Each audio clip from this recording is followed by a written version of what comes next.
Hello? Right,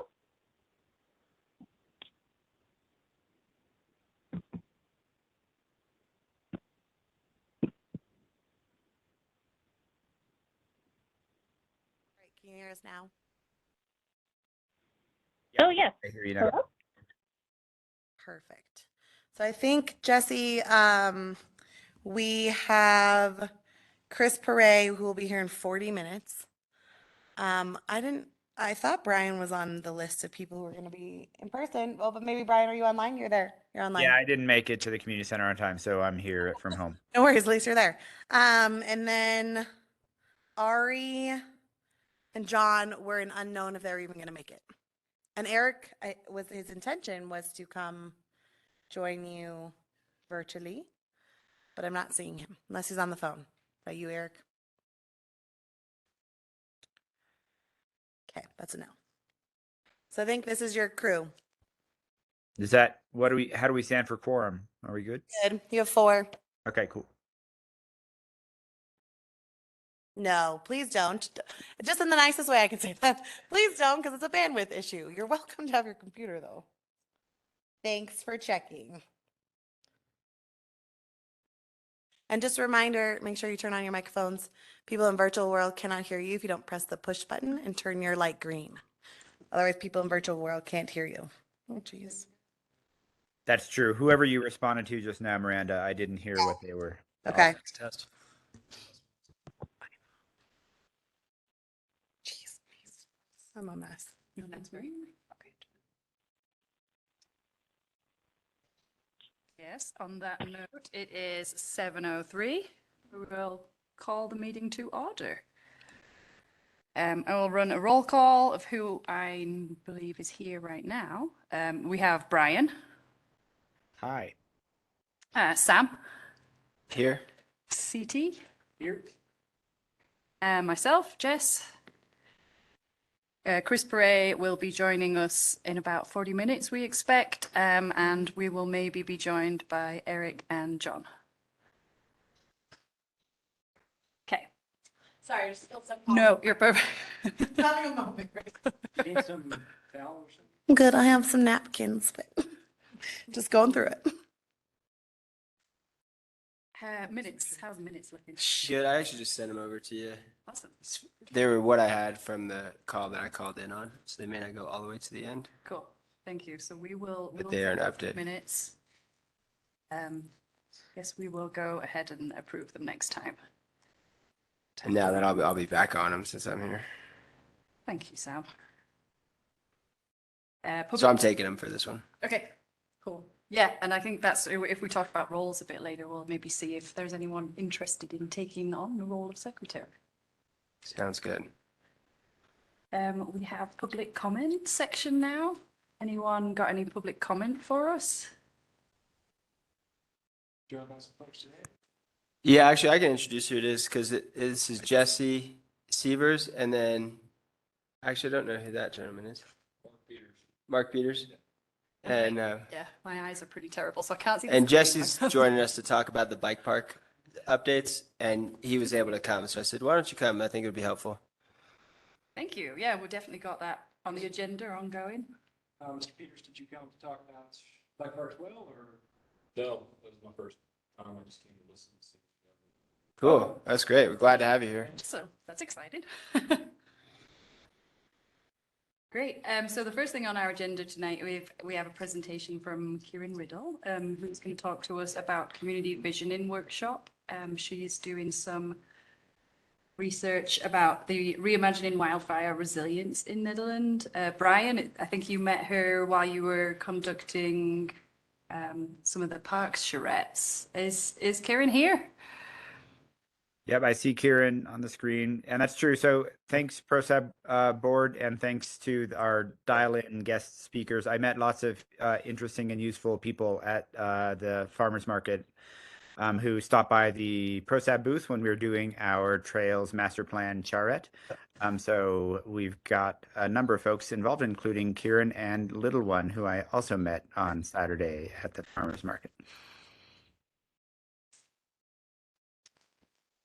Yeah, this is Leona. She's choosing this moment to make her voice heard as well. But yeah, I'm Kieran.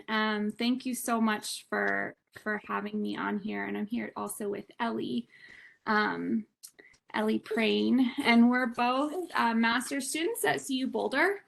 And we are working. We're in the Masters in the Environment program, and we're working with the Boulder Watershed Collective and Maya, who I think is also here, on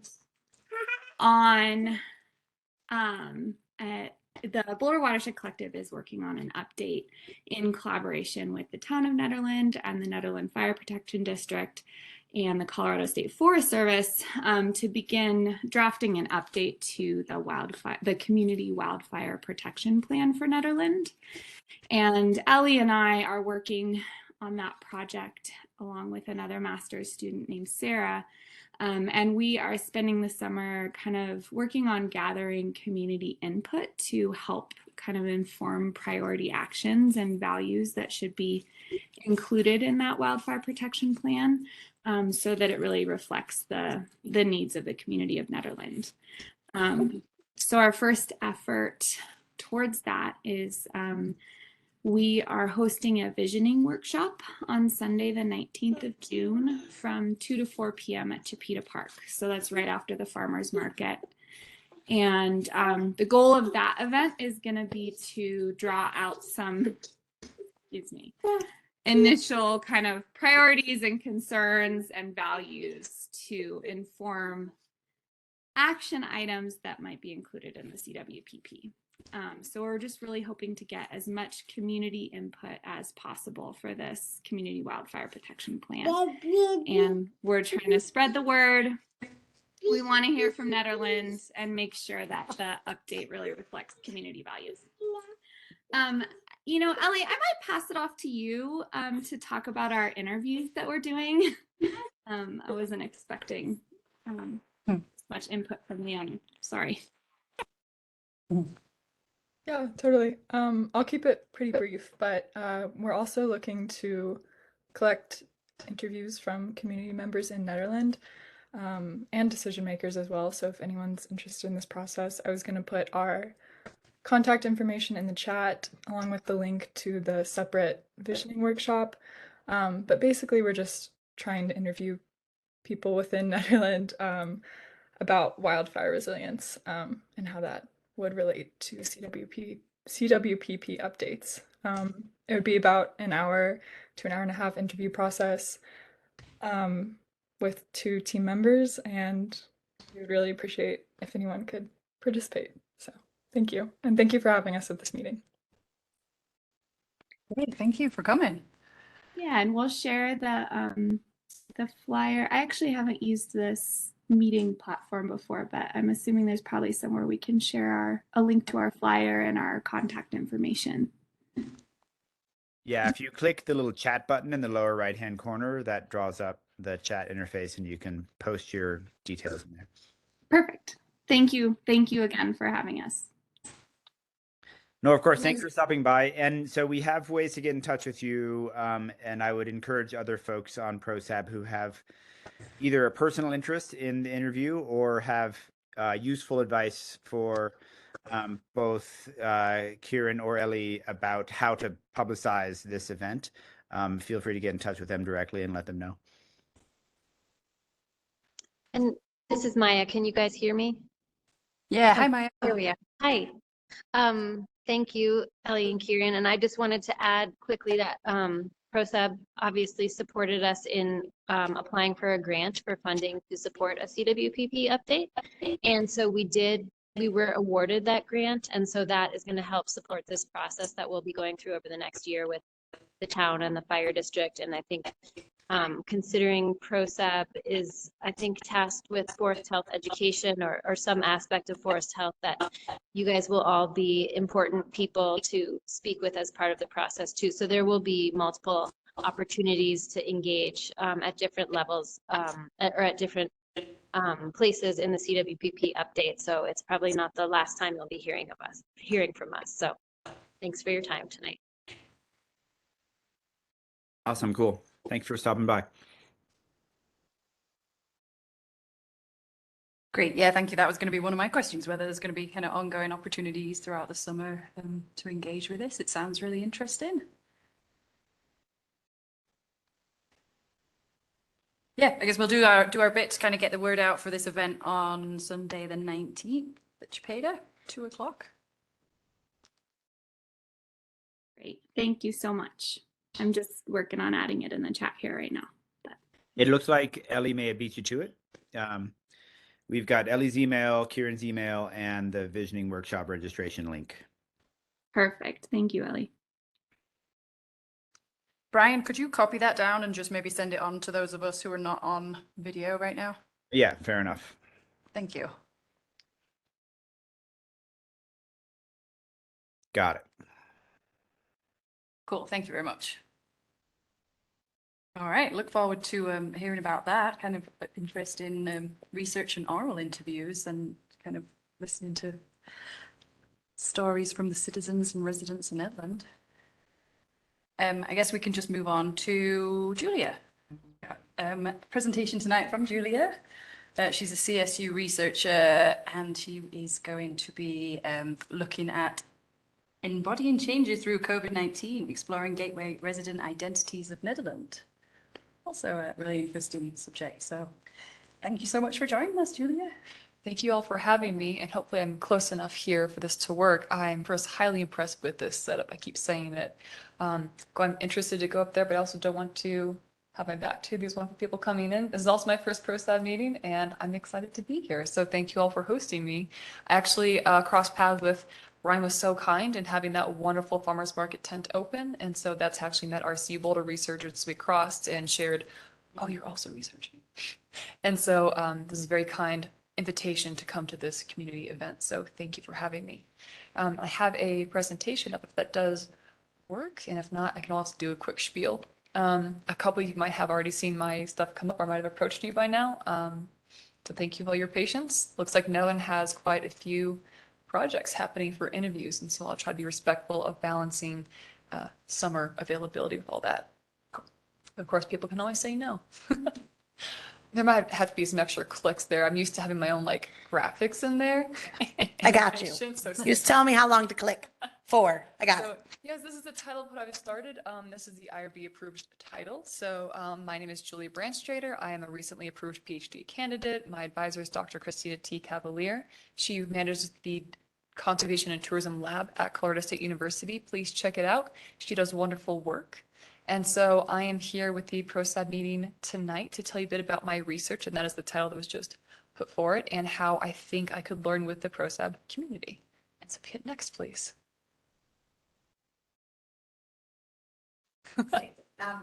So just today, quickly, I'll have a brief introduction to the research team, including myself, and then the research itself, the title of it, the aims and methods, how that's going to go through this project and what we see happening, and then how I could learn with PROSAB and how hopefully this might benefit any of your own goals. And then finally, just if you had any questions. And that's my dog, Aloy. And I also love your Peace Garden. I just found out about how many letters for the wine for the MP, so I couldn't not include that. Oh, yay. So that is my advisor, Dr. Christina T. Cavalier. And that is an old headshot pre-COVID hair.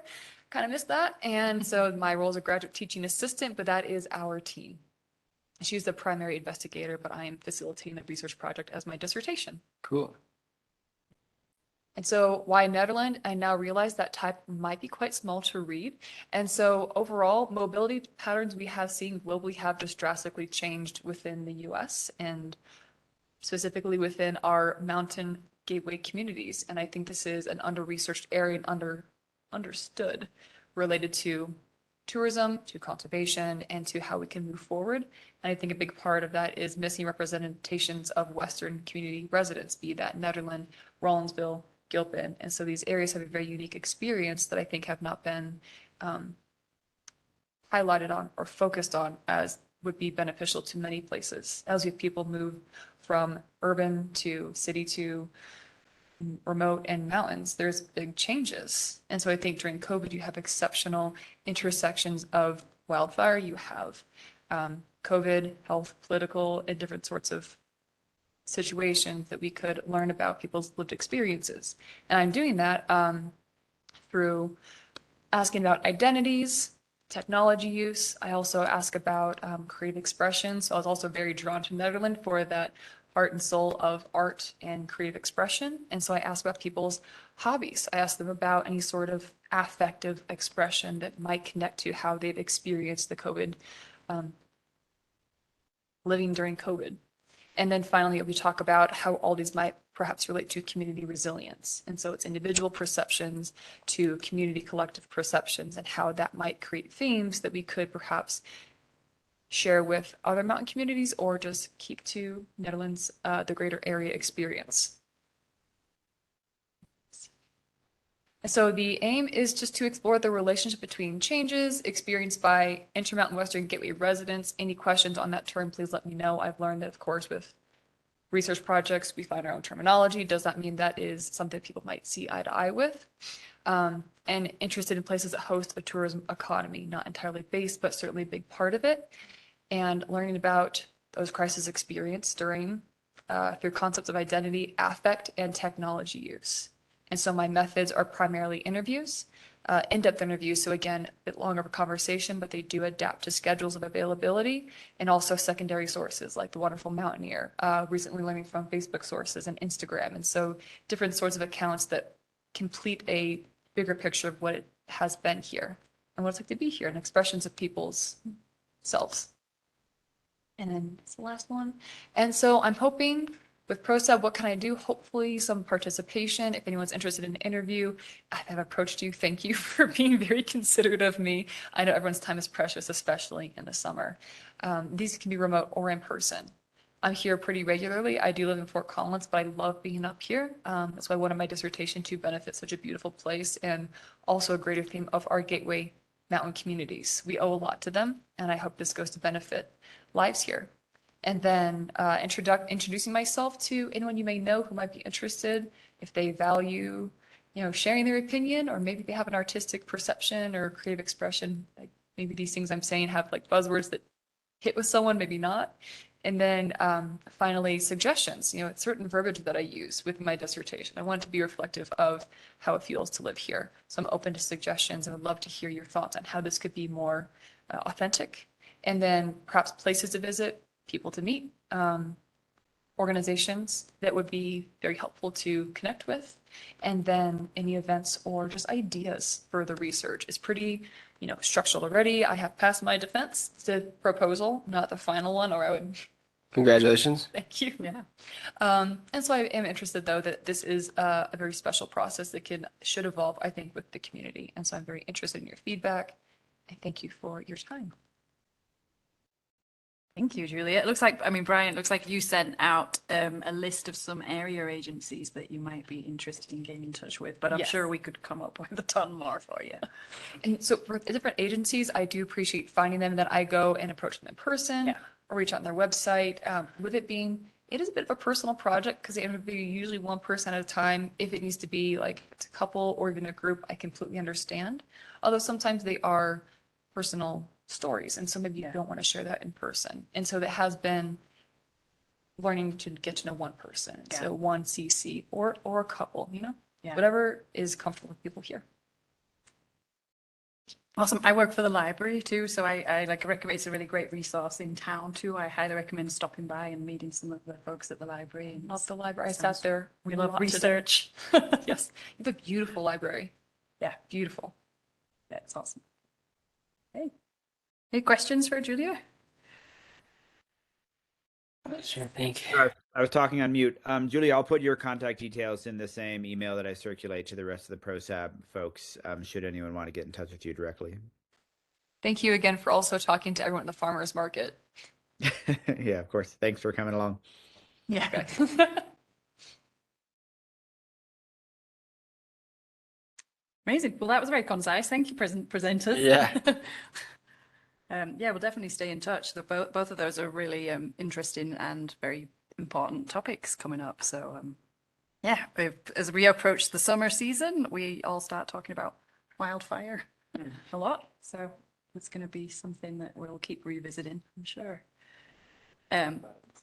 Stop. Stop. Yeah.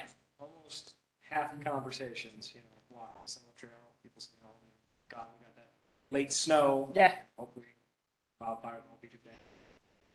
Yeah, I think at the last meeting it was just super crispy out, and now we've had some snow, and Yeah. a little bit of rain, a bit of a relief. Well, Miranda's just stepped out, and the next item, I think we're going to need her for it. I'll ask a question. Is Yeah, it yeah. possible to bump the bike park since Jesse's here? Yeah, Yeah, Jesse's since he's here. here. Let's do that. And since That way he doesn't have to hang around for all the, he's welcome to, but Yeah. I don't know Let's if do you that, 'cause want I'm to. sure anyone who's on here is going to be interested in like listening to that too. So Yeah. thank you so much for coming, Jesse. Is that all right if we talk about bike park next? Cool. I can intro stuff and yeah, we definitely want to wait for Miranda. Miranda, if it's all right with you, we're going to bump the bike park update just because Jesse is here. Applicant that didn't get the, so give him a Well, there we go. That works out perfect. Thanks. All right. Jess, you want me to intro kind of where we're at? And that way it sets the stage for it, so that's helpful. And Yeah. you're welcome to sit down or stand there. You look good up there. Whatever you would prefer. Yeah. I like to hear that. Yeah. So where we're at is Nikki and I have been going to all the different meetings to get the approval, kind of the nod of 4 is effectively what we've been doing. So which meetings have you been to? We have been to, you want to help me? Nikki, do you have it? We've been to the Youth Advisory Board, the DDA, The SAB. the board. SAB board. And that's it. And that's it. The planning Yep. commission delayed because they want to see the plans. Yeah, and so like we don't have exact plans, so it doesn't make sense to meet with them. It's kind of a waste of their time so far, which is smart.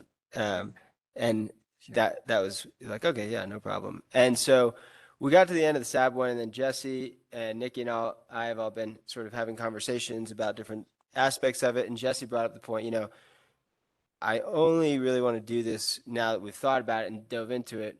And Jesse, feel free to adjust, your thought process on this. But the point is that with the pump track specifically, we'll just focus in on that.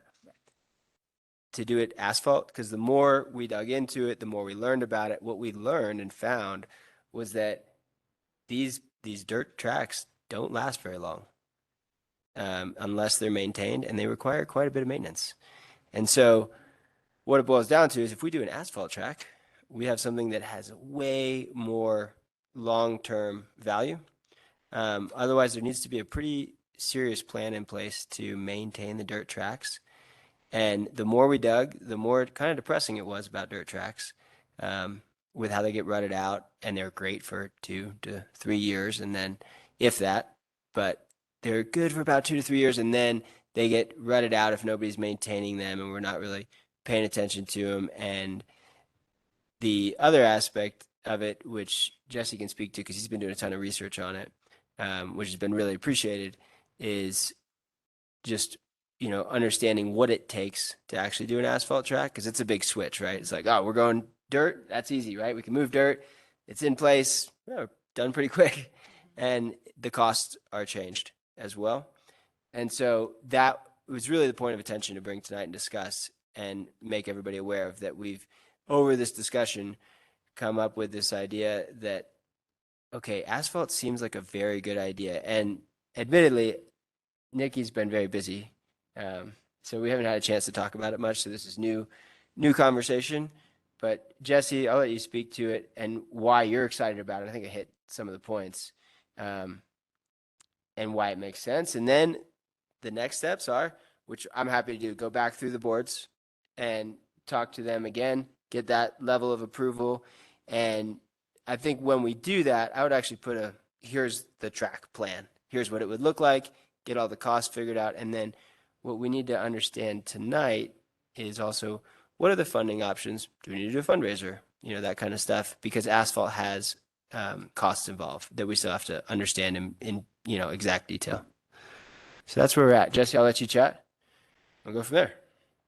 Cool. Thanks, Sam. Thanks everybody for being on this board and your service to the town. And I know it's a lot. I've been on the town boards and the planning commission and the sustainability advisory board about 8 years ago or so. And I got my fill for a while and I've been away, and I just turned in my application to get on the BOT if I'm elected. That'll be an honor to serve the town in that way. as well. But so I just want to say thank you all for doing the PROSAB, and all of you who chimed in on the Zoom. That's very cool that that's an option.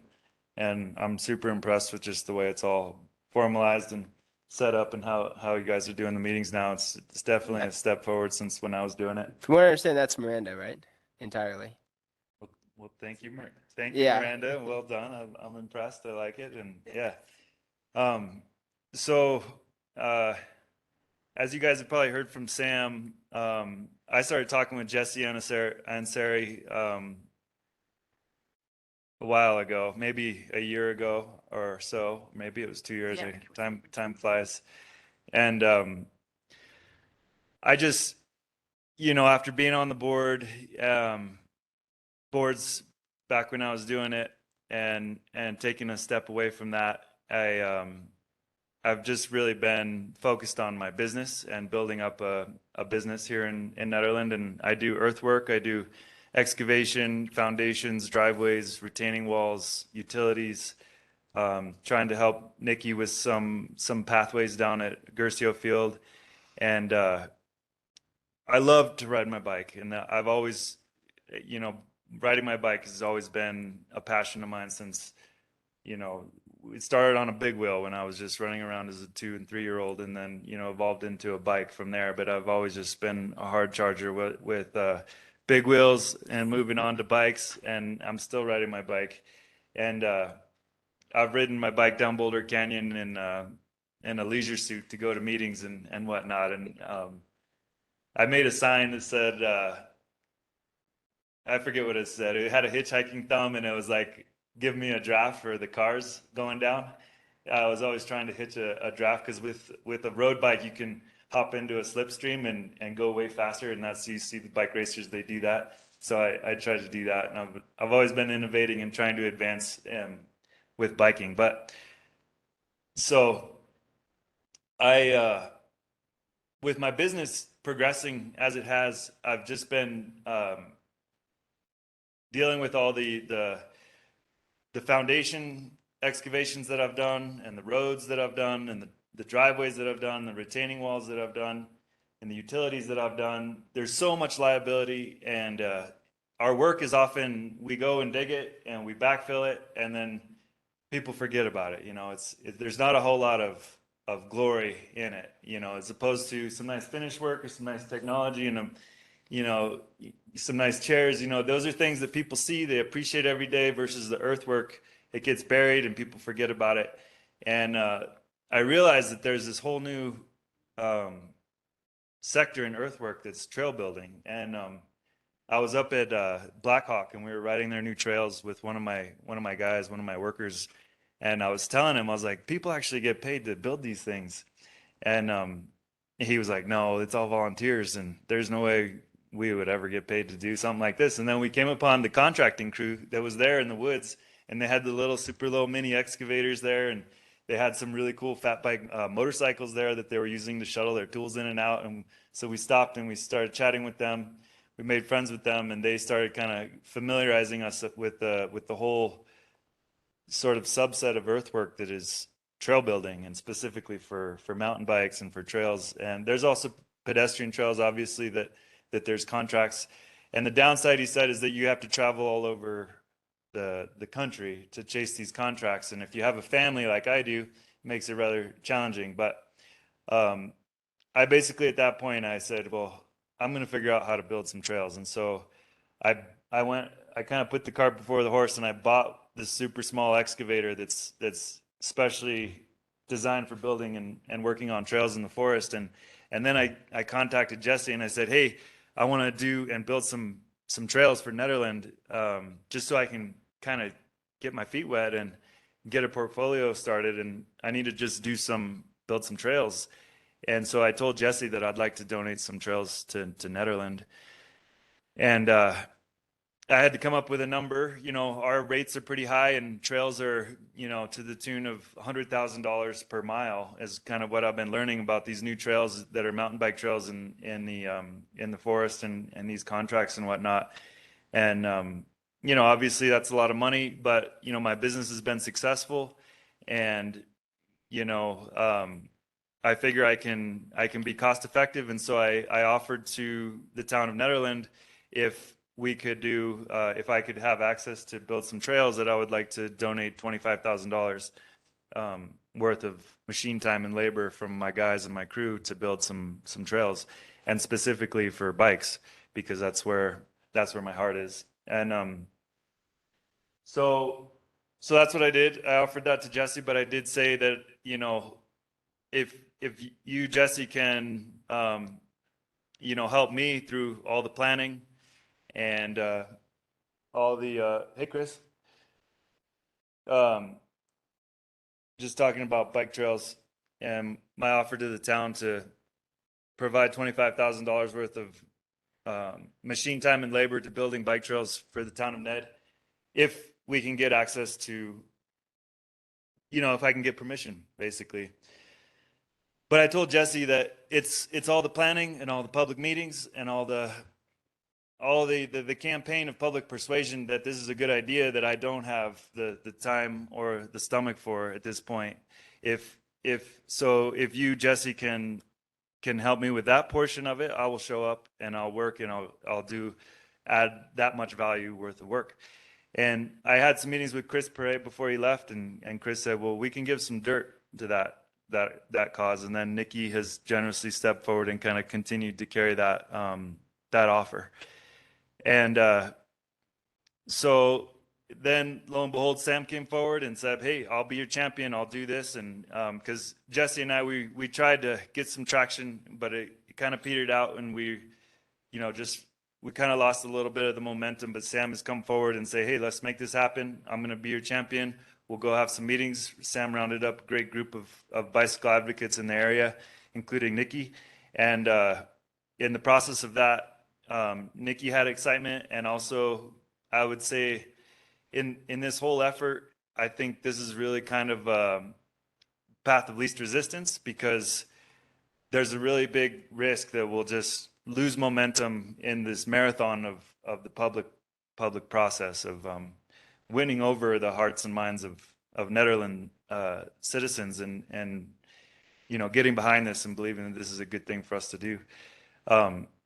So we gathered up and we had this nice meeting, and Nikki had a great idea, which was there's this dead space at Chipeta Park where she sees kids practicing on the basketball court, practicing their balance bikes and learning to ride and learning the basics.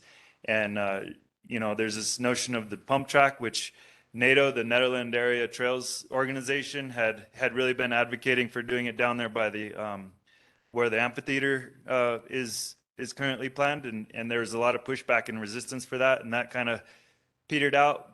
Nikki had this great suggestion that let's do this over by Chipeta Park.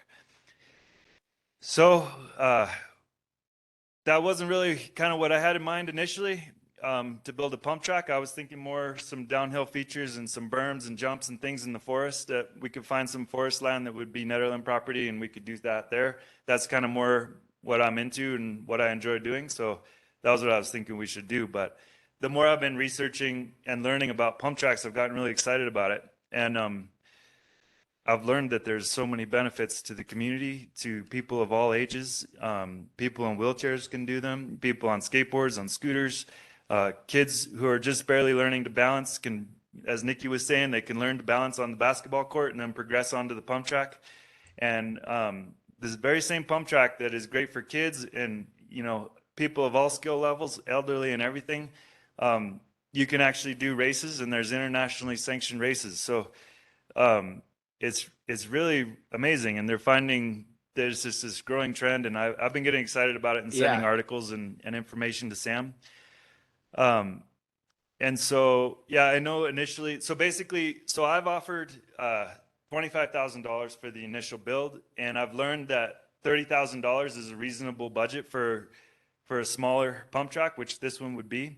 So I think we're right there in the ballpark, and we estimated roughly 4 dump trucks worth of asphalt would cover a 500 linear foot pump track, and that would be roughly $5,000 for that for 4 dump trucks worth of asphalt delivered, and then we would use volunteer labor to spread and place that asphalt.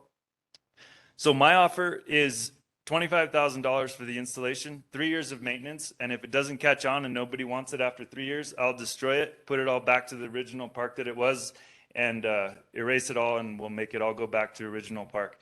And I don't think that'll happen, and I hope it won't happen, but I'm willing to pledge that. And we would need to fundraise for the $5,000, which I don't think we would have any issues with that. I know that there's a ton of support for a pump track, and I feel like I could call 5 people and raise that money for the asphalt, no problem. If we do need to destroy it and take that asphalt to the recycling plant, they'll crush it, recycle it, and it'll be a nice recycled asphalt driveway for somebody that could be here in Nederland. And it's ecologically conscious and so on and so forth. And so really it's just a matter of, you know, having the buy-in from the community. And I guess that kind of gives you guys a little bit of a history and a story, kind of where we're at today. And I guess I'd just like to answer any questions that anybody might have, and just see what else I can do or what I can answer for anybody. Oh, we kind of calculated the amount of dirt that we would need. It's roughly 40 dump trucks worth of dirt that I was kind of running some rough numbers, because we're working on some CAD plans, but we don't know those exact volumes yet. But that, I believe, shouldn't be a problem for what we have stockpiled in the town right now. But just so you guys have a sense of the value that Nikki and her department would be willing to offer, that's roughly $18,000 worth of value if we were going to have that dirt delivered retail and pay retail prices for that fill dirt. So that's a huge value right there that the town is also willing to offer. So basically we have, you know, roughly a $50,000 donation. Maybe that's a little high, but it's getting to be into that ballpark.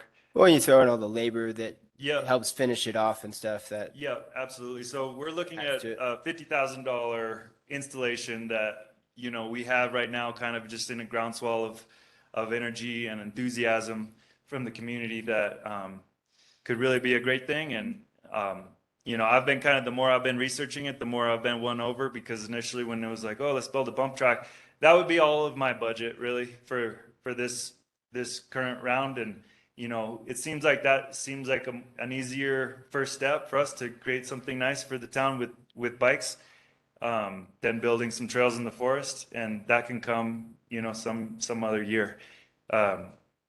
3 years is like a typical time from when somebody says, hey, let's try to build a pump track in our town to when it actually gets built. And so Sam and I were talking and saying, hey, we think we can do better than that.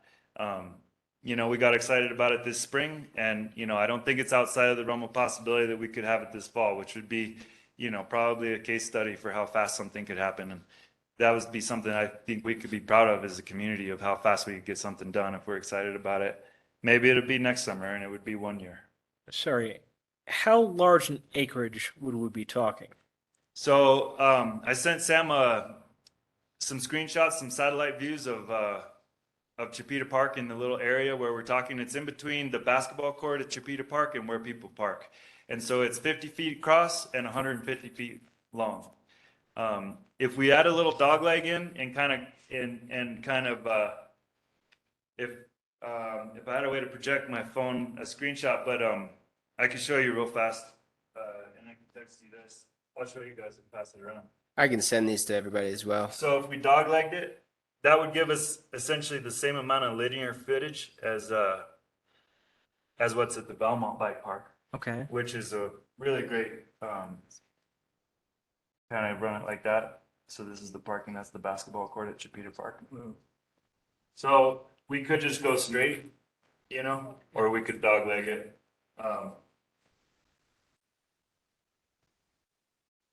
So that was just the measuring tool to kind of get a sense, so I could calculate some volumes of asphalt. Oh, I see. Have you shown Nikki that new idea? Sort of. You should show her that one. So that's with the little dog leg like that. Yeah. And not just calculate. And Yep. So 75. That area of Chipeta Park is rather defunct maintenance-wise. The sprinkler systems don't work, and it's just full of dandelions things. So it's someplace that I've kind of dreamed of being a pump track for several years. And when Chris Peltier was looking to put it at Gercio, I was like, no, we need to be putting this at Chipeta. I'm certainly not. I'm a great friend to the biking community, and this is a project I know has had a lot of public support and a lot of individual support. The public at large in Nederland, Colorado, I think are going to have a difficult time accepting 7,500 square foot of asphalt downtown. Well, it's not the whole area covered with asphalt, it's just the track itself. However fast this could be done, and it sounds like you've got all the tools to make it happen quick and a good budget in mind and all this. Getting the approval to do this from the public, which is absolutely an essential aspect of it, is going to be more time consuming than a fall delivery for a project like this. Sure. Well, I'll just say, Full- CT, let full me stop. jump in for a second there. Because we've been going around and we originally presented the idea as a dirt idea. And so we'd have to go back around it, which I'm happy to do, to all the boards. And then it's important also to understand there's the board process and then there's the public process. So actually I'll let Miranda explain that just so we're all clear on what that looks like, because it's a little bit different being that it's already an established park area. Yeah, there's that good for us part to all of it understand really this. already has been done for us. It is part of our 2013 Trails Prost book. It has been approved by the public in Netherlands since 2012 to have a pump track somewhere in town. Okay. It's just a matter of location. I didn't know that. But Yeah. sorry, All caps. I'm always Yeah. the bearer of bad news. So you'll have to go through the Nederland participation public process, which is all the boards and commissions, but there has to be a public hearing for this. While we wouldn't be pulling building permits, we're going to pull an excavation permit. And the Board of Trustees has already indicated they'd want that to go as a public hearing and not just administratively approved. And that's So the right it would thing. just go before the Board of Trustees for a public hearing, and we would invite the community to come speak and share their feedback. But ultimately, typically excavations lie with staff in terms of administrating those. But here, sorry, everyone. But here, we won't be able to do that. We'll have the Board of Trustees would ultimately be the ones to approve that excavation permit. Yeah. And we were really excited, like originally the idea of dirt, of course, it's got a different aesthetic, than asphalt. You should see some of these asphalt courses. They're pretty incredible. We should go down to Valmont together actually and look. They have a good one down there as an example.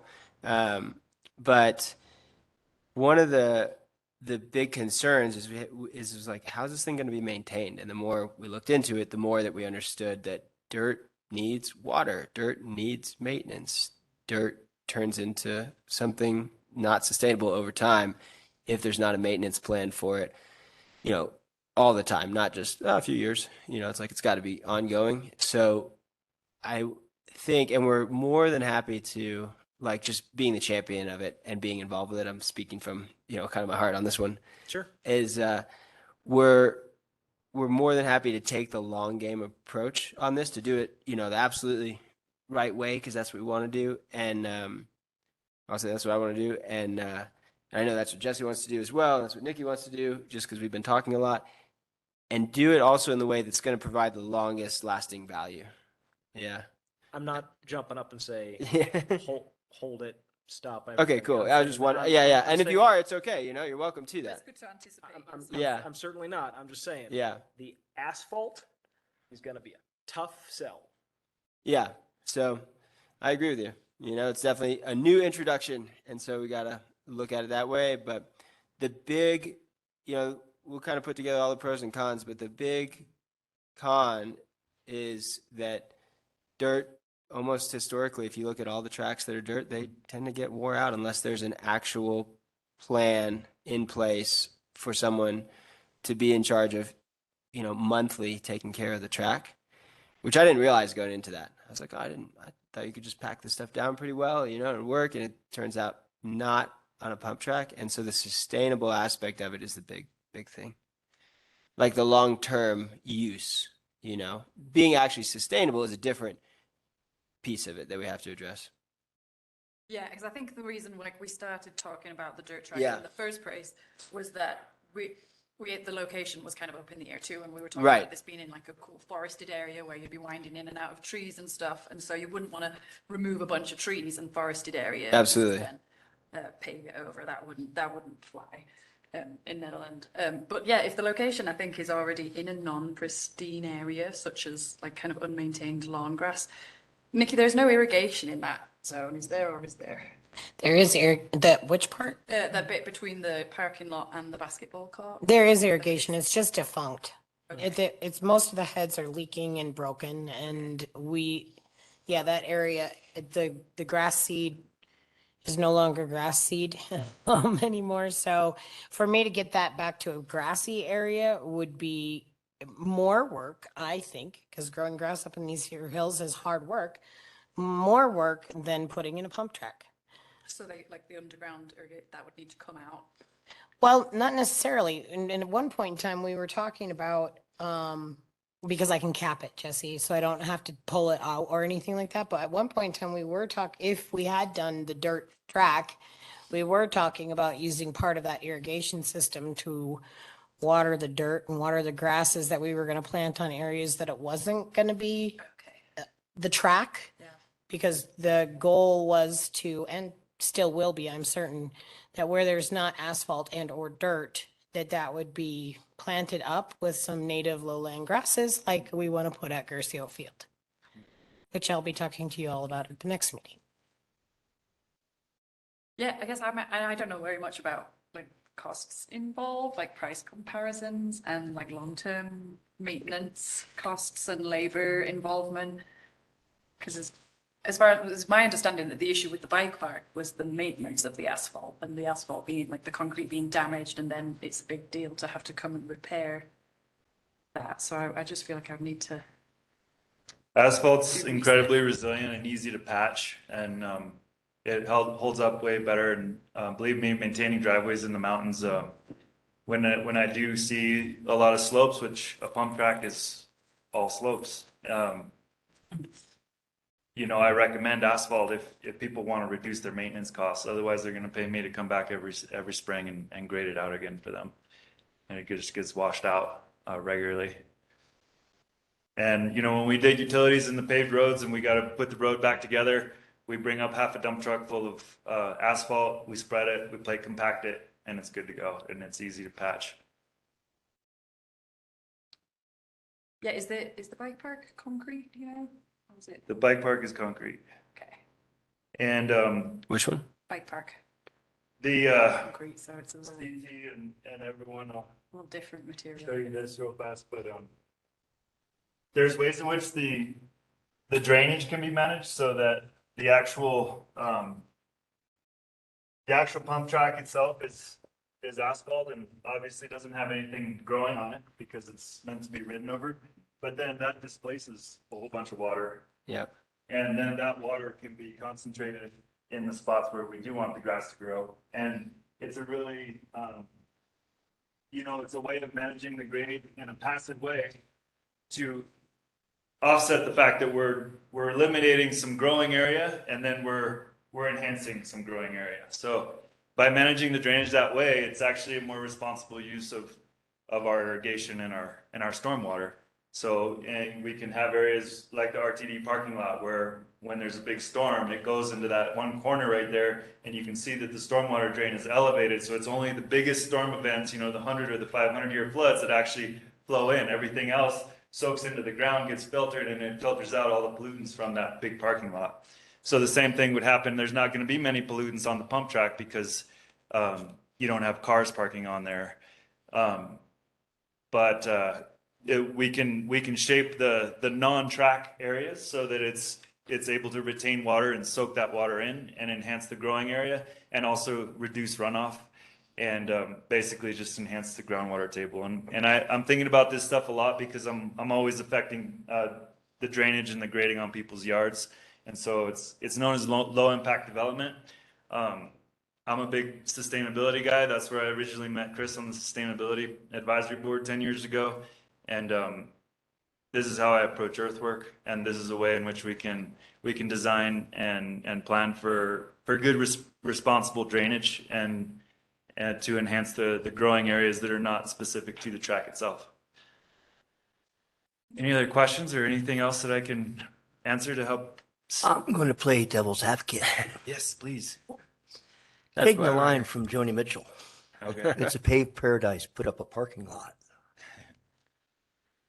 Pavement is one of the biggest contributors to the massive carbon footprint and ozone issues we have now from basic sun radiation.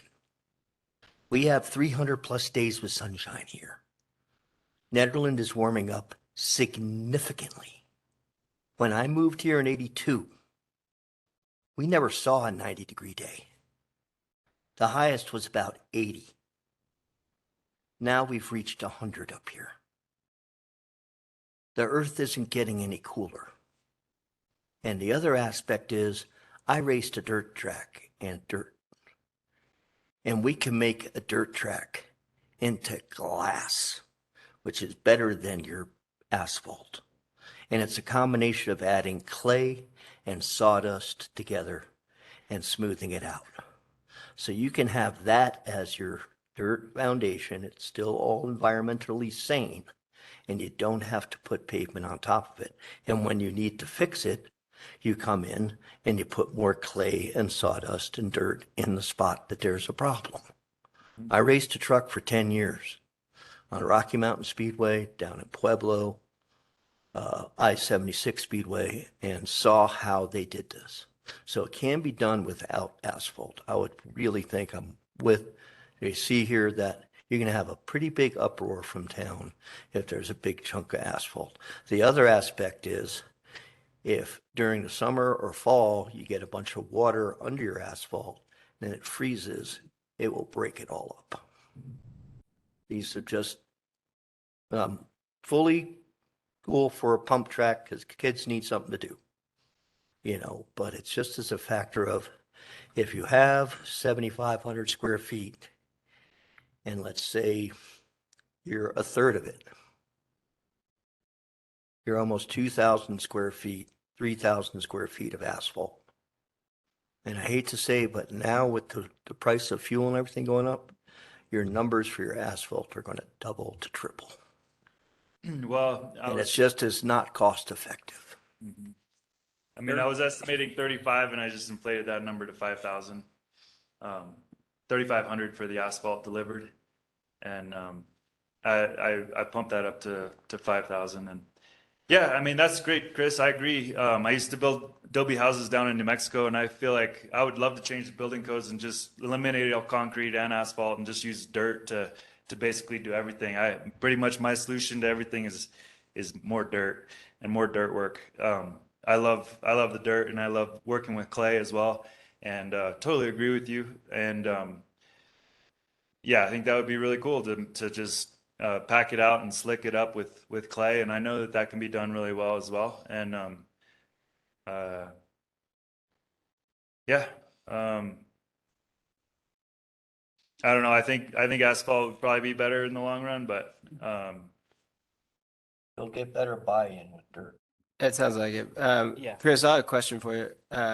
What are the tracks that I should go look at and like talk to the folks and see what their maintenance routines look like and understanding that you'd recommend? I'll write them down They just made. and take a drive.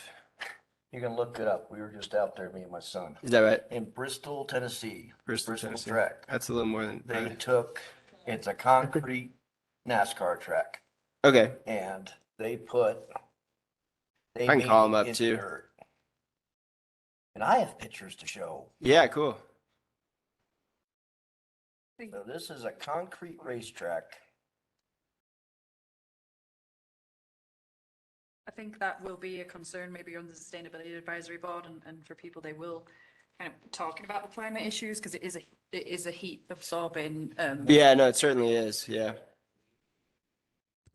Hey, there's a question that Lindsay posted in the chat here that I'll read out. Would it be possible to start with a dirt pump track to see how much it gets used and then give the community time to warm up to the idea before turning it into a asphalt or some other more permanent pump track?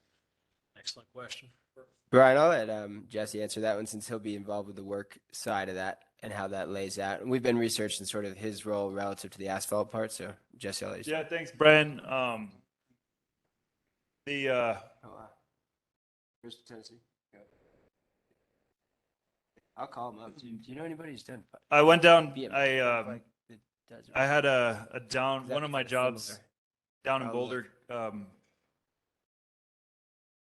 fell through. I had an open afternoon spontaneously. I had my bike with me, and I rode over to the Valmont bike park, and I started asking questions, and I saw the guys working there, and started chatting with them, and told them we were excited about a pump track here in town, and they said the one thing that we want to do is if we do build it with asphalt, give a little more space in between each of the rollers and the berms than you would with the dirt track, because it's going to roll faster. And they said that was one of the things that the guys, Velo Solutions, which is the world premier pump track building company that builds pump tracks all over the world, kind of taught them. They're the ones who built the Valmont Bike Park. They said that was the big pro tip, to make sure you keep that in mind. And so basically what I took away from that is for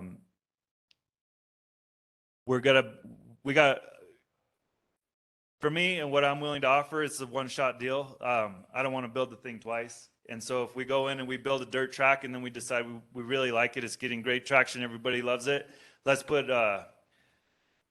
asphalt on it, because that's what everybody understands is going to be a superior product.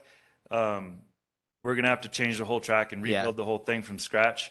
I think it's also going to be a better product. It's going to be safer. It's going to be better maintained. It's going to be less of an eyesore. And it'll be better received by the community and the people who are going to actually love using it. And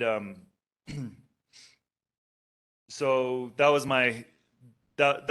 kind of my big insight, that I said, hey, if we're going to build this, let's build it once and build it right, and build it the way that the people who are the best at the world at building these, let's follow their lead and not try to reinvent the wheel.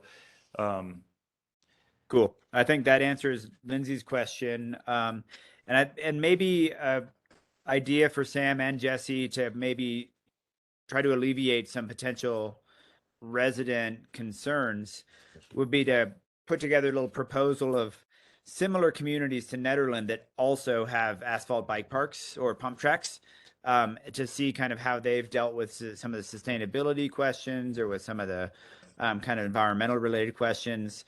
So I know there's many around, and they probably had these debates that we're thinking about having 5 to 10 years ago, and we may be able to learn from some of the outcomes of those debates. Yeah, that's a good idea, Brian. I'll go ahead and take care of that.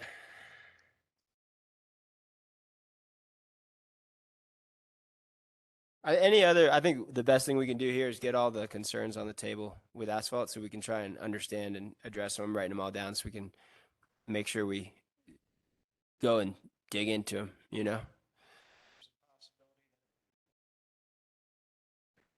right.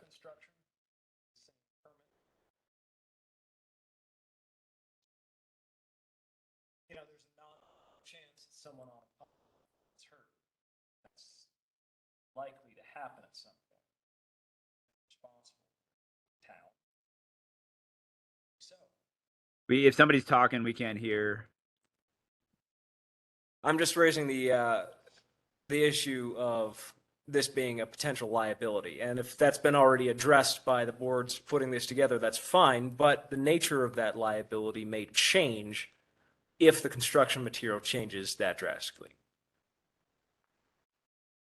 I think you may expect some, the sustainability considerations. I think you'll have questions about some of the recent envisioning documents, which do encourage the use of sustainable and environmentally friendly materials.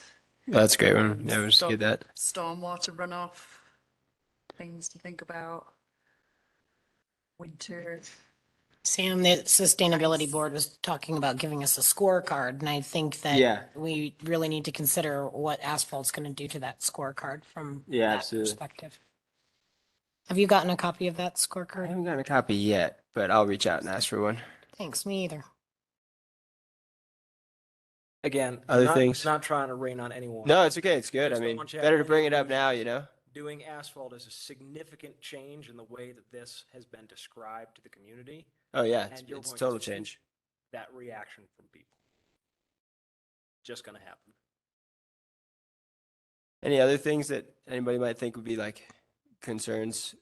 And we'll just go look into them all and bring them back and go from there. People will definitely be, I would say, the aesthetics of it. You know, they'll want to have a very clear picture of what this is going to look like because it's a pretty substantial, very easily viewed part of town. That will be something people will bring up. Just the aesthetic nature of it. You had a good example there. Looks nice, but people, Beauty is in the eye of the beholder. uh, And there's a lot of people who have a different opinion, you know? And so it's important. Yeah, and kids and grown-ups laughing and having a good time, I think is a beautiful thing. I do not object. No, I hear you though. All right. Anything else that you can think of? Like just concerns and like King. parking. The public will let you know. Does that change whether it's asphalt or not? Probably. Because Probably not. you think so?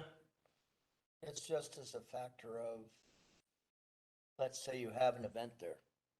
Yep. Where are you going to put the cars? Or like if you have like a sanctioned event or something. Yeah. I'll write that one down. We had Tony Hawk here for the skate park. Right, with it. Even though it was a rainy day, It was Tony Hawk. we had a lot Yeah. of people. If we had something like that, Chris would utilize Chipeta's parking lot to the best of our ability, and then we'd Yeah. have to follow the town's parking plan. That's But town does have the something with the capacity. size of your area that you're playing in, to the amount of people and cars that will come to it. We have thought about that one just, from the get-go and the fact that Chipeta's got parking, but I think you bring up a good point just to make sure, okay, what's the plan? If there's a sanctioned event, where are they going to park? Is there a plan for that? So, Just the parking issue is something that's Yeah. been in the town foreground lately, so we might as well. Yeah, keep for it sure. In the foreground. Any other things you guys can think of that are negatives? Kind of make sure we get a robust list of all the bad things. As I say, I think the public will come up with its own concerns, but that's a pretty comprehensive list. I'm not popped being up is on my negative head. about it, I'm just being. Well, no, but like the cons of, there are realistic cons, there's pro cons list of anything. Pros Sure. to dirt, cons to dirt, pros to asphalt, cons to asphalt, just like everything's got pro cons. So There's a significant amount of oils and the goal is to vet them now, there's a significant amount of oils and things that are in asphalt that when the asphalt is first brought up into Chipeta, one of the complaints that if it's not brought up to you by another board, it will be at least brought up to you by me. Good, yeah, That that's what I'm here for. Asphalt, Yeah. the ingredients in asphalts is oils, and those oils are going to seep down into the rest of Chipeta Park. Okay, yeah, that's a concern. It's very close to the creek there, so I Yeah. imagine that's going to be a concern raised. Good. Anything else? We've got some research to do, so I want to make sure that we're not missing anything. Nikki, anything else you can think of that you've seen just over time with stuff like this? There will still be a maintenance component to asphalt. And like Sure. Chris said, up here, yes, it will last longer than dirt, no doubt about it. And it will, in my opinion, the pump track would look really nice and quite gorgeous as an asphalt pump track. But once you give it 3 years, as with any of the rest of our concrete roads in town or any place like that, if we don't have it spot on to the T, no bumps, no spots where we're gonna get drainage problems, no spots where we're gonna get potholes. We are gonna get potholes.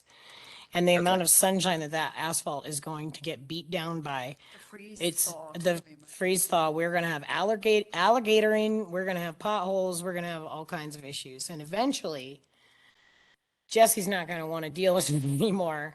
And then that will be harder for my team to maintain. Okay, I that's good. I will say, if it's a rousing success, if people are using it all the time, convincing the board to get more funding for maintenance and whatnot is going to be easy. True that. But Good point. Yeah.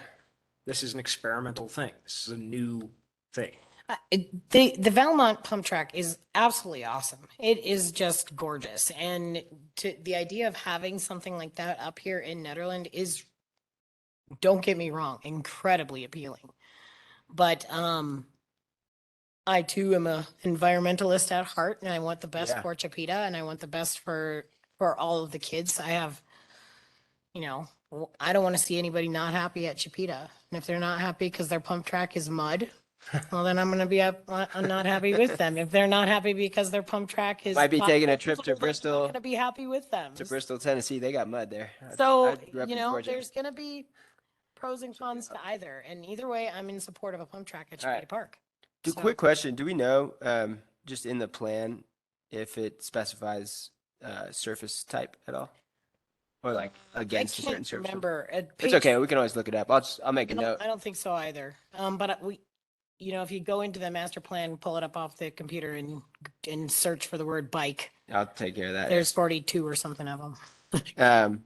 Yeah, the whole goal is to build the most sustainable, like in truly like sustainable for the environment and sustainable in terms of something that lasts and works great. So I mean, that's the main outcome that we're after. So, asphalt seemed like a really good idea, and that's why we're bringing it up and making it, part of this discussion. It's kind of one step. It's, we took a couple steps forward and got some buy-in from the boards, and then we're taking a step back and kind of bringing Yeah. it back to the PROSAB being the original board that this has kind of been birthed through, and saying, hey, can we go back through the gauntlet and propose asphalt? I feel like it's going to be a better product at the end of the day. The sun's going to melt the snow faster. Have more days that we can use it. Yeah, a whole lot of reasons. I think it's a sustainable solution. It's going to have more buy-in, and it'll get more use, more fun, more beauty, and more support from the community as a result. And I don't want to see a wore out, beat down pump track any more than any of the rest of us here. I plan to use the thing a lot. And again, like I said, if after 3 years' time, I let it be known in the public record, if it's not being maintained, if it's not doesn't have the support from the community, I'm going to erase the whole thing, and I'll reseed Chipeta Park and put it back to the way it was before we started. Yep. So I really want to put my money where my mouth is and say, if it's not going to be an acceptable park that everyone loves, we're going to put it right back to the way it was today. I have a hypothetical question for you both, maybe. So if this goes through like the NPP and goes back through all the boards and goes through the community process, and if people decide that they do prefer dirt, that's still all right with you? Yeah, we can erase the asphalt, and I'll take it to the recycling plant. But so that no asphalt would be laid down in this hypothetical Oh, situation. do we still want to do just a dirt track? Do I want to do a dirt track? If that was the feedback that.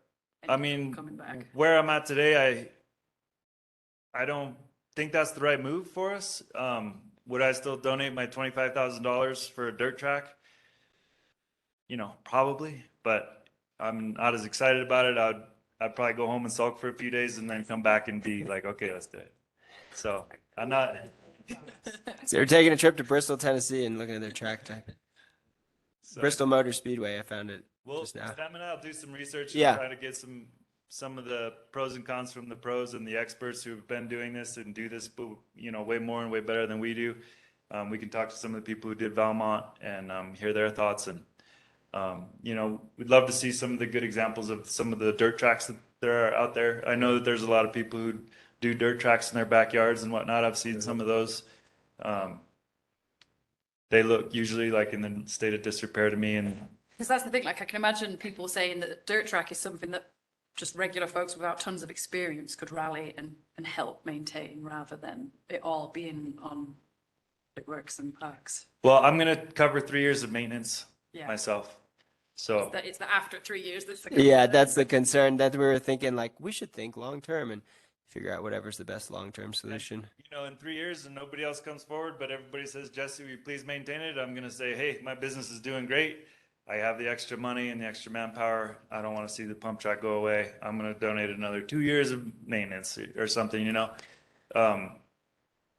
Again, in no way trying to dampen enthusiasm. I just want to encourage a notion of flexibility.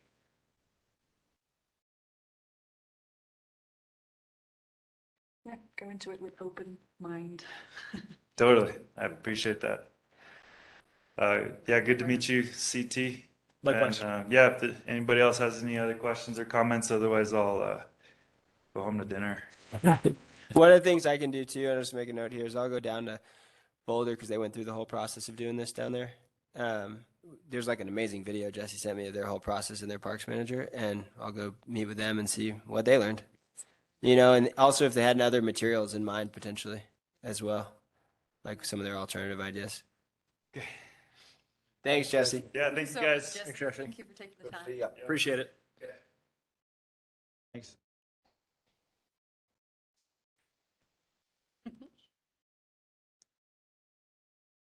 Okay, any other comments on that before we move on?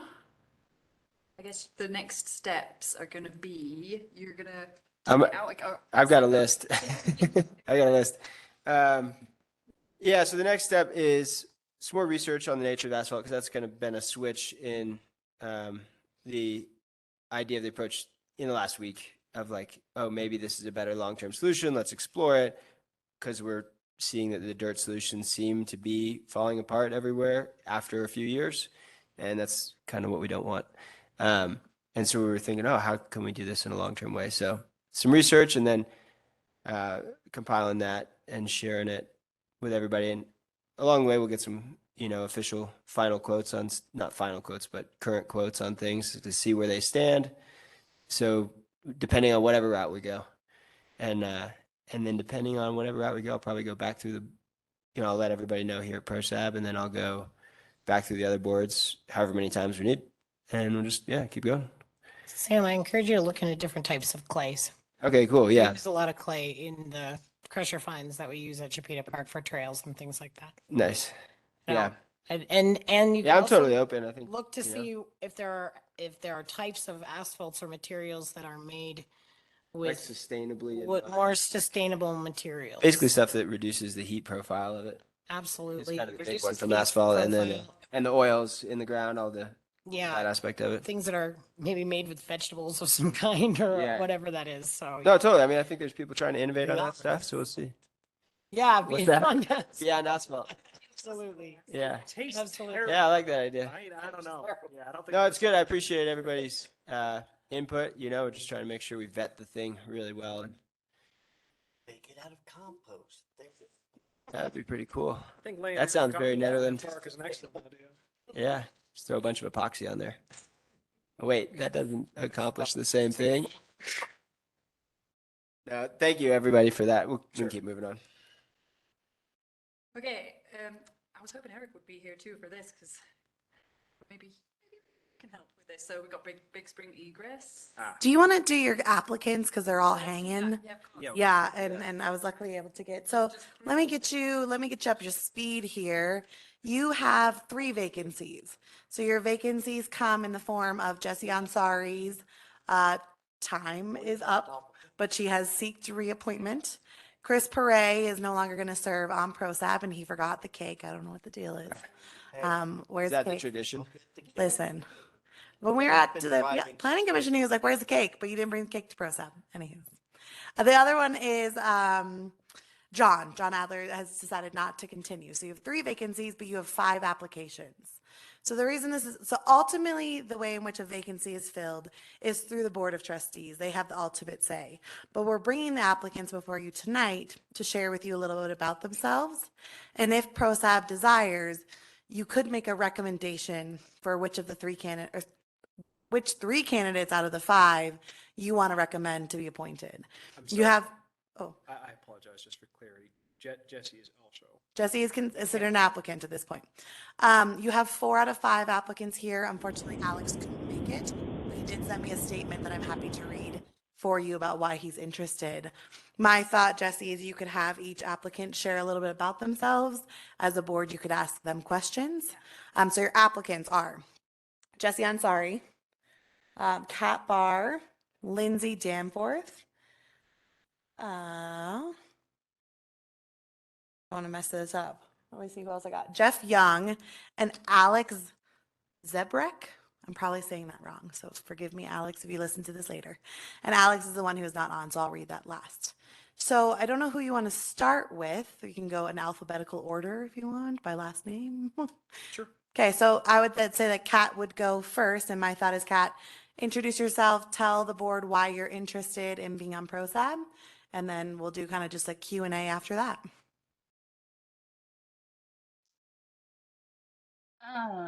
Okay, I think I'm off mute now, right? Yes.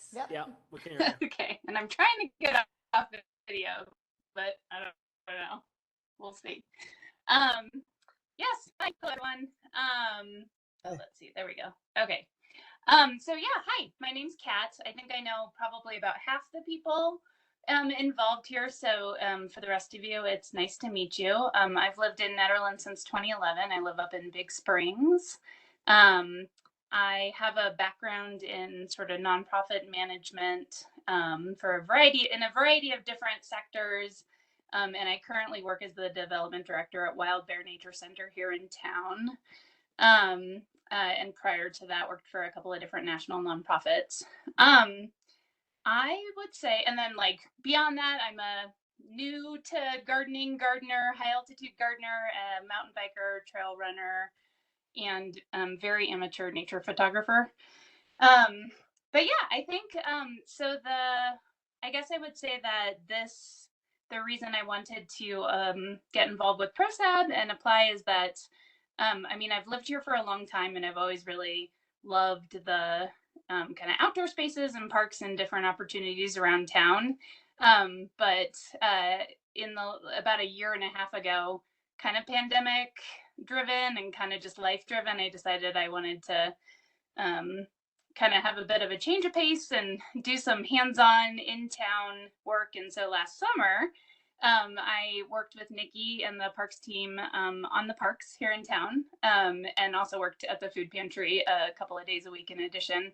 And just, yeah, kind of fell in love with all of the different parks and spaces around here even more. I guess like I just didn't know about a lot of it until I had that opportunity, right? Like all the pocket parks and all the different opportunities and like, you know, the potential for things like a bike track or a pump track and that sort of thing. And so, yeah, right now,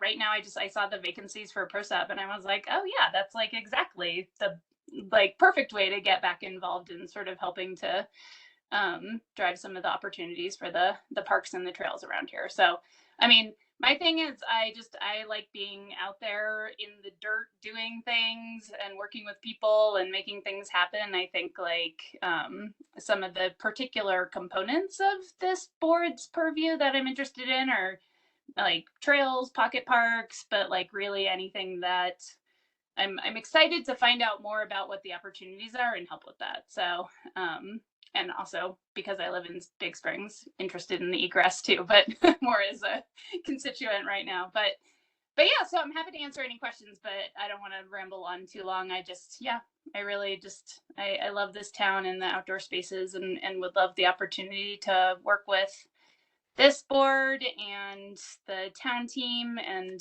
people to get some things done.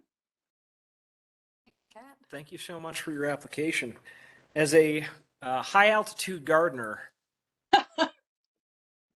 how's it going so far? Oh gosh, yeah. So this is actually my first year doing my own. I worked a lot on the pantries gardens last year, and then also like on the town like wildflower type gardening. It's actually going well. I have a bunch of all my leafy greens are really coming up nicely. My tomato, we'll see about that. But yeah, and then I have some interesting stuff like oric. It's like a really hearty sort of spinach-like veg. But yeah, we'll see. My wildflower garden that I planted outside of my fenced area is just starting, and I'm really worried the moose are just going to eat it. But so it goes. So. Thank you. Do you want to just keep rolling through the introductions? Yeah, let's do it. Sure. Okay, Lindsay Danforth next. Thanks, Kat. Thank you.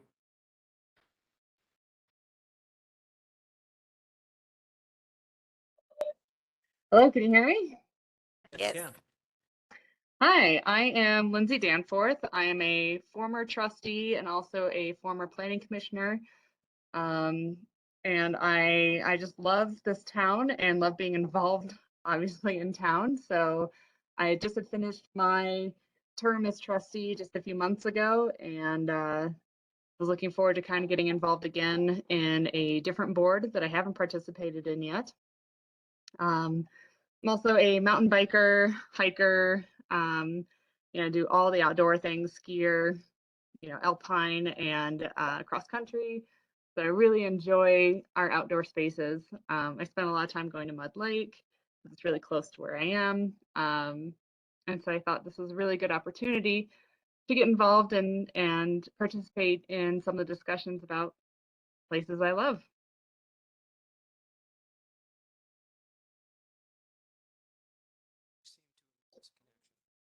Oh, it's just you can't hear her, but she can hear you. Lindsay, you can hear us, right? Yeah. Yeah, I can Hold hear on, you. fix it. Lindsay, can you still hear us? Yes. Okay. It's an issue for them. Thank you very much for your application. Could I ask of the issues kind of facing our trails and park systems, what would you say your highest priorities are? Or greatest areas of interest? Areas of interest are adding kind of a diversity of things to do. So the pump track, caught my attention.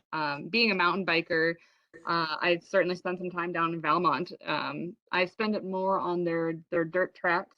I've used their little sand pit to practice for some races and stuff like that. So I like the idea of having an area to practice, skills, bike skills up here. So I think that's something that really kind of drew me to PROSAB. But in general, just being able to maintain our spaces and make them enjoyable for everybody, I think that's something that's really attractive to me. Thank you. Thank you. All right. Thanks, Lindsay. Jeff Young. Jeff's the one I had to call last minute, so thanks, Jeff, for jumping on.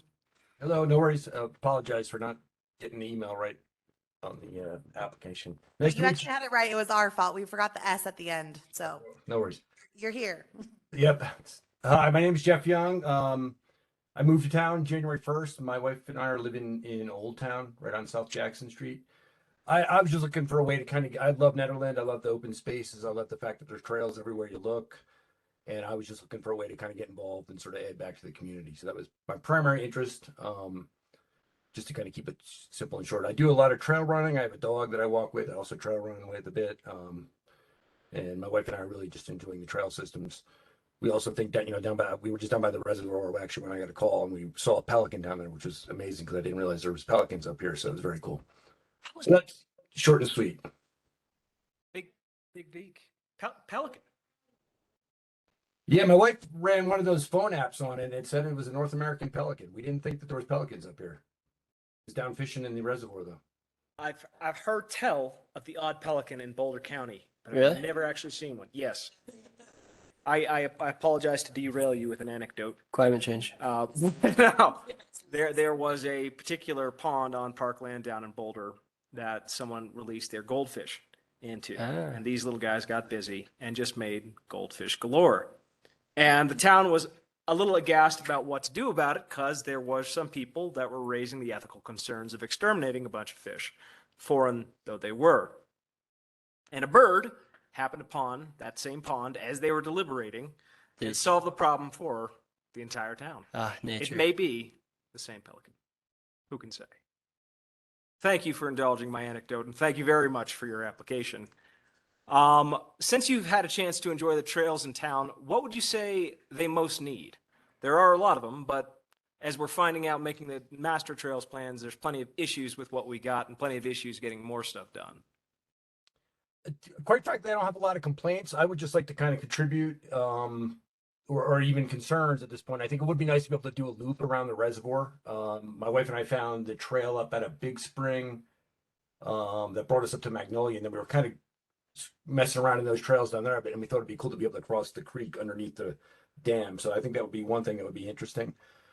But besides that, I think I'd like to kind of, even if you don't accept me on the board, I'd like to be able to donate my time, like just to do physical labor as far as cleaning up trails and stuff like that. We'll take it.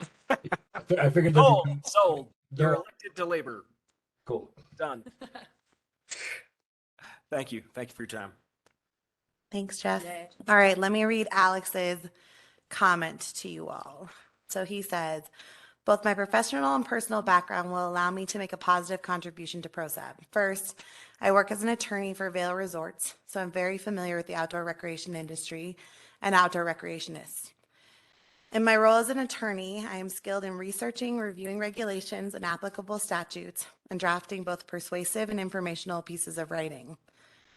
I also have an extensive experience managing complex projects that span multiple stakeholders and engaging with various government agencies and regulators. Second, in my personal life, I am an avid outdoors woman with both inside and outside of Nederland. As a resident of Big Springs, I'm a near daily user of nearby public land, open space, parks, and trails. I also have a vested interest in ensuring the Big Springs emergency egress project is completed promptly and safely. I am a strong believer that Ned's outdoor space is one of the most important assets, and I am passionate about protecting and expanding opportunities for residents and visitors to enjoy the outdoors while also maintaining responsible environmental stewardship. And Alex is sorry, can't make it. Thank you very much for your application, Alex. And Jesse Ansari, last but not least, why are you interested in being on the board? I joined PROSAB, I think it was like March or April 2019. Push your button. There's no button to Hey, push. but it's pushed. It's pushed. Oh, weird. It doesn't. You're not coming through very well. Can you hear me now? Yeah, you're better now. Surround sound. Very old. Yeah, I joined PROSAB early 2019. I was elected chair shortly thereafter. I spent about a year as secretary and chair at the same time, so I was very relieved to hand over one of those responsibilities. So yeah, I wrote that I'm kind of interested in reappointment, mainly because I don't like to see projects half completed, and I'm not quite completed with a few of the projects that I'm involved in right now. I do like to see things through to completion. So in particular, I would definitely like to be involved with finishing Barker Meadows Park shoreline restoration and stewardship project, for which we were awarded a grant of $181,000 last year. Hooray! And then I'm also on the Big Springs Egress Committee. I would like to continue being involved with that and see that that is completed to its fullest and best potential. And then I just feel like we've got a lot of momentum on some of the projects that we're working on right now. So I'd like to further try and share some of that institutional knowledge that I've gained over the last 3 years. And I just haven't, June came up really quickly, and I feel like I haven't shared enough of some of the documents and the plans that deserve to be shared. I would definitely be open to allowing or encouraging any of the newer members or to nominate someone or to elect someone to serve as chair. I would definitely be open to a change of roles. I would also be more than willing to continue in the role as chair until we can transition smoothly to whoever wants to take that on. Yeah, just having a good time, and it's nice to see some of our successes, and I think we've got a really great board right now. Thank you. Thank you.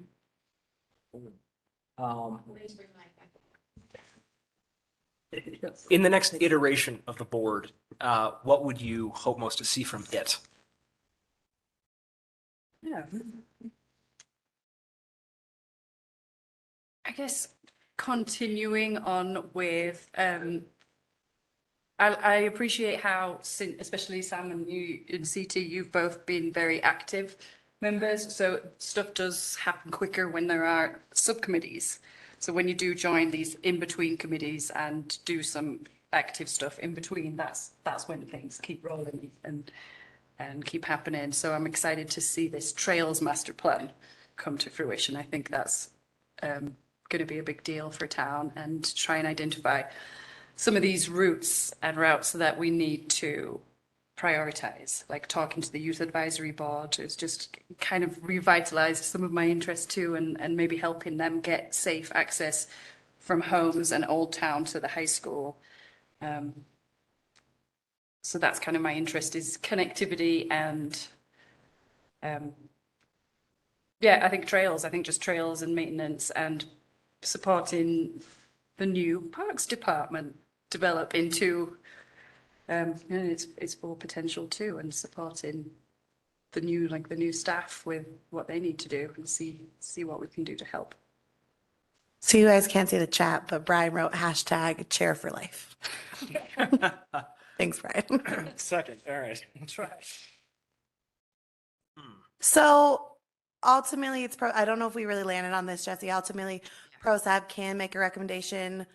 Alternatively, you just leave this up to the Board of Trustees. Some boards want to make recommendations, others don't, and are happy to work with whomever comes their way. Your choice, if that's what you'd like to do tonight. I move that the board select 3 candidates in a closed session and make those recommendations to the board. So you won't be able to go into an executive session for something like this. You're going to have to you can do a silent vote in the sense of you each could text me who you want, and then I'll read it out loud before the meeting is over, or you vote out loud. I prefer to do it just right out loud, but I'd see to other people's. It is core requestable, even if you do a silent vote. Just word of warning, the preference is that you do it out loud, because full transparency. So what you could do is you could talk about one at a time, or someone could make a motion for the 3 they're recommending. You second it, you vote on it. So, hey, Miranda, can you confirm how many positions we're trying to fill right now? 3 positions. Okay, and how many applicants do we have? 5. Got it. And did we hear from all 5? You heard Alex isn't here, so I read hers. Yeah, but otherwise but it's Jesse, Jeff, Lindsay, Kat, and okay, got it. Yep. What was Alex's last name again? I missed that part. Thanks. Zabrick, I think it's Zabierek. Okay. Someone else hit me up with that one. It's like a horrible question to ask. Like, is there somebody who wants it less than the others? Right, it is hard. Because that's, hate to break some hearts. We like all of you. So I'll actually chime in on that. So I thought that this was going to be sort of a shoe-in, so I can actually wait until there's another chance. I don't mind sort of deferring until another opportunity comes around. That helps. Nope, too late, Jeff. You're a candidate. No, yeah, and Jeff, it sounds like you still want to be involved in whatever way makes sense. Yeah, I want to contribute to the town, but I understand. Yeah, that's awesome. Is Ari still going to be continuing as the alternate? She is going to continue as your alternate. Can I- I would say, and you wouldn't want to do it tonight. Sorry, super fast. You wouldn't want to do it tonight, but you could always later discuss if you wanted to become a board of 9. In which case, those are things that people have considered, but you would not be able to make that decision tonight. Yeah, okay. I just wanted to say really quick that Kat undersold herself. Kat was and I used to tell her this all the time when she came in as an employee. She didn't know a whole lot about parks. Not to say that Jesse's not amazing. I'm not saying anything. I'm not saying who you should vote for, but I do want to say that Kat undersold herself. She came into parks not knowing much about parks, not knowing much about the town. And I used to tell her on a daily basis, Kat, you are refreshing. I could teach her anything that I taught her. She learned quickly, and she planted all of the wildflowers that you see down at Chipeta Park. She was very motivated to learn everything about our town and participate in any way that she could. She participated in the beginning construction of the Barker Meadows project. So I did want to just say that really quickly. Not that I didn't even know she was running, but I just wanted to put in a little vote of confidence from myself for Kat Barr. Can I just second that, because I've encountered Kat in a few different environments, and one of those was down when she was volunteering and helping out at Chipeta Park, and she does an amazing job, and she's involved in a bunch of parks related activities around town. So I would definitely advocate for Kat too. Appreciated. Further deliberation, or should we move to a vote? At this point, if Jeff is saying he's kind of like doesn't mind stepping sort of out of the initial role, and when another opportunity comes up, does that leave us with 4. 4 for 3.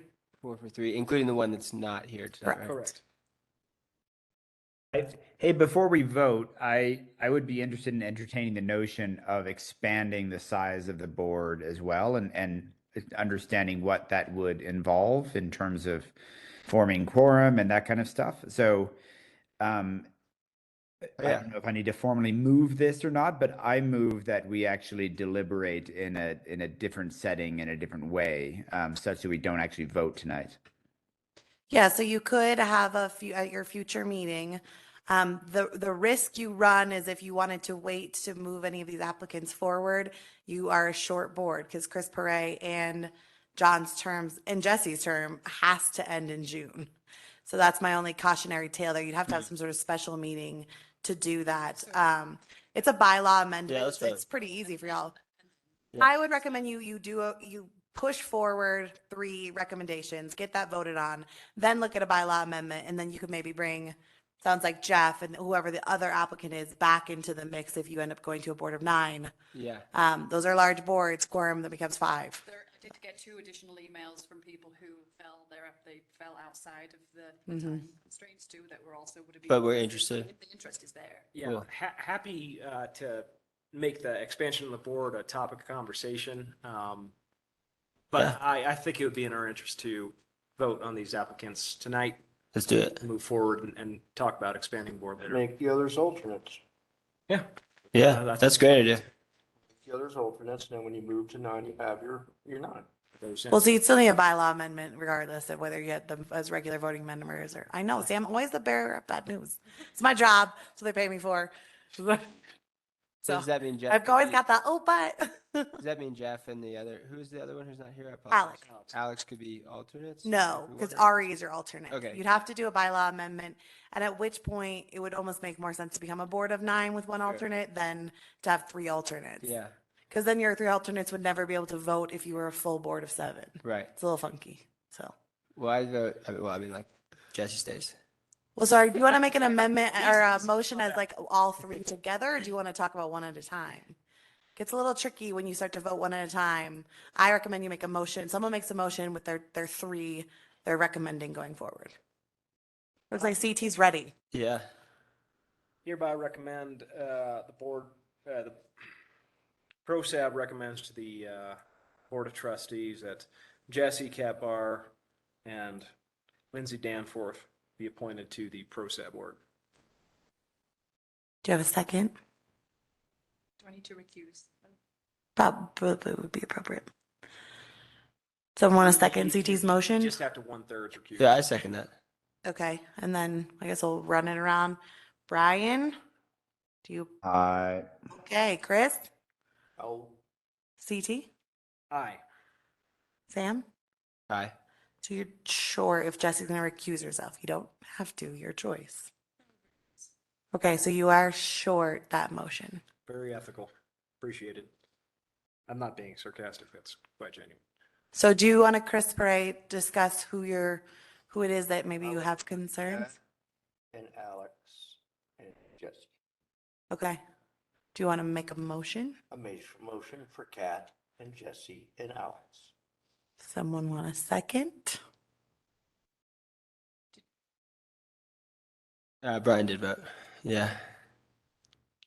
And so who, Are that you was, seconding or you have a question? Oh, no, sorry, that hand was from voting. No, I'm not, I don't want to second that one. I'm happy with the previous motion that I voted on. So it looks like there is no second, which means the motion does not move forward. Guess in that case, we'll have to, one at a time, these candidates. That's all right. Rather than a slate of 3. That's totally fine. Yeah. Gets a little tricky when if you end up with like 3 early on and like you haven't voted through all of them, but that's totally fine. Try it. Let's try it. All right, let's give it a whack. Give it a try. Hereby propose that the board, PROSAB recommends to the Board of Trustees that Jesse be reappointed. Do we have a second? I second that. Okay. Do a vote. Brian? Aye. Chris? Aye. CT? Aye. Sam? Aye. All right, that one's done. Next. Now you can unrecuse yourself. Now you cannot recuse yourself. I hereby recommend the cat bar be recommended by PROSAB to the Board of Trustees to be appointed to PROSAB. Second that motion. All right. Jesse, Aye. CT, Aye. Chris, Aye. Brian, Aye. Sam. Aye. Okay. And it just so we're clarifying, who's that leaves us with? Alex and Lindsay. Hereby move that Lindsay Danforth be recommended by PROSAB to the Board of Trustees to put onto PROSAB. I'm gonna find a elegant way of saying that so I don't trip over it every time, but I guess might be just about done. We got Let it. the record reflect. So minuted. Motion made for Lindsay Danforth. Yes. Is there a second? I'll second that motion. Okay, Brian. I'll have you vote first. Brian. I vote aye. Okay, Sam. Aye. Jesse. CT. Aye. Chris. Okay. It is Lindsay. So just a reminder, this is your recommendation. The Board of Trustees will make the final decision, and they could make a different decision. But we would ask, and Jeff, if you wanted to withdraw altogether, you could just shoot me an email. Otherwise, we would ask that you all attend the Board of Trustees meeting on June 21st at 7 o'clock, virtually or in person. That goes for you too, Jesse. And I would just say, like, we welcome everybody, personally welcome everybody's enthusiasm and excitement about being involved. It's like pretty tough decision to say it's one person over another. By no means would I turn down anyone's effort to help improve the park system. So thank you to all applicants. And Jeff, we do have a vacancy on the Board of Zoning Adjustment. Well, it's a little bit different. Jeff, don't go away. We want you on PROSAB, not zoning.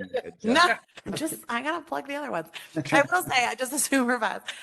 Zoning sounds a little bit more than I want to get. All right, fine. All the boards and commissions, almost all of them, have more applicants than vacancies, and that has not happened in the time I've been here for every board. Happens often for some boards, but it's incredible. The desire for public participation. So Almost as though we have. Oh, yeah, it was interesting to see the whole process. I enjoyed it. Now, I will help out with physical labor one way or the other. So Well, you are welcome here. on the hook. Thank you. Appreciate it.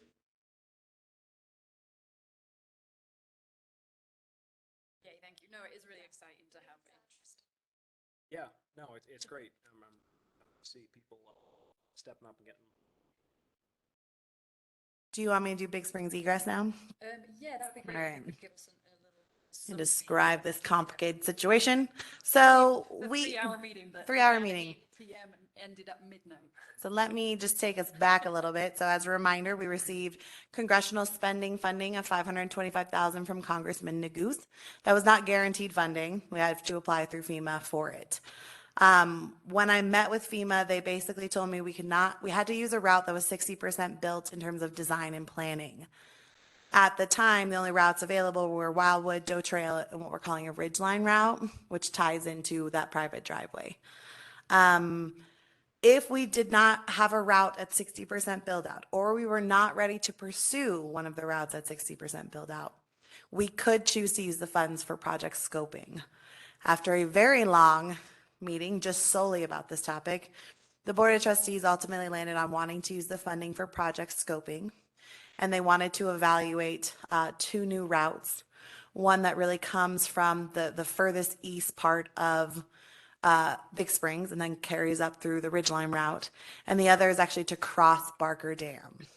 So what we will be doing is applying for FEMA up to $525,000, probably more like $300,000, to focus purely on project scoping, with the goal of having a shovel-ready project when we are done. And that shovel-ready project will be the route that then we'll have to secure new funding for to actually build the egress. Did I summarize that okay, Jesse? Yeah. Just to clarify, like there's just 2 routes. There's just 2 routes. Sorry, and let me pull up the C route so everyone can see it, because that would probably be easier. So there is one across Barker Dam. The concern historically had been Homeland Security. So those are things we're of course going to have to really work through. But then there's a C route, and it takes a minute for my computer to open. But the C route will cross the ridge line, but just not impact private. All right, let me get here. Okay.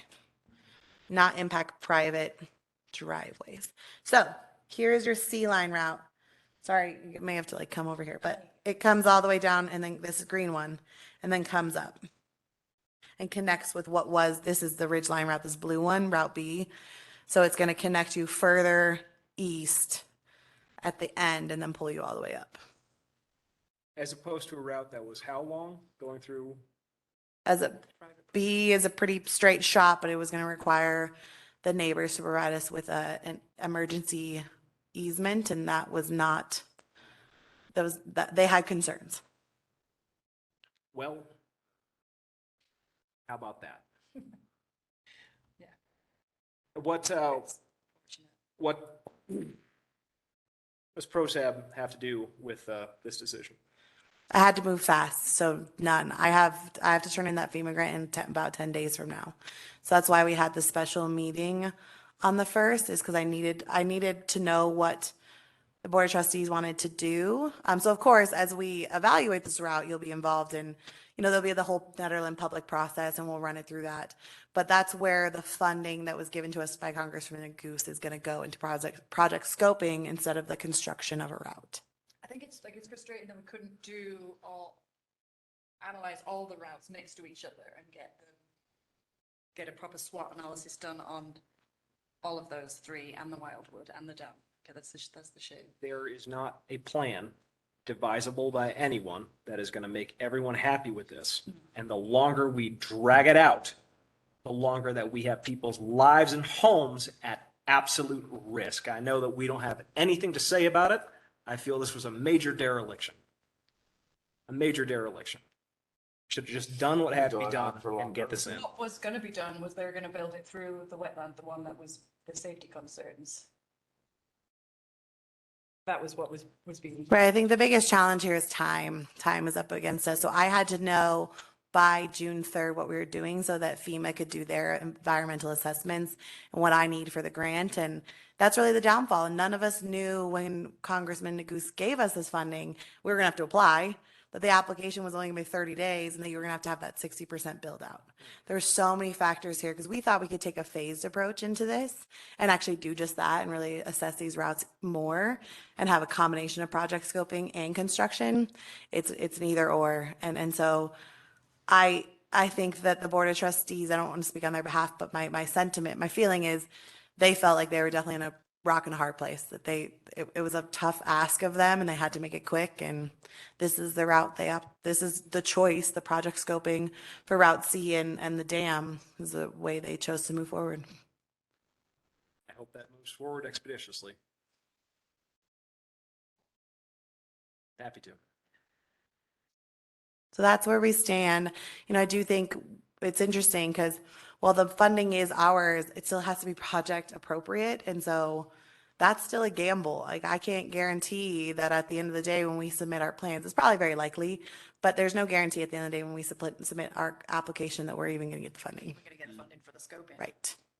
The hope is, this is like a whole team, FEMA and OEM and tons of people helping us to make sure we get this done just right. But this is ultimately the choice the board made.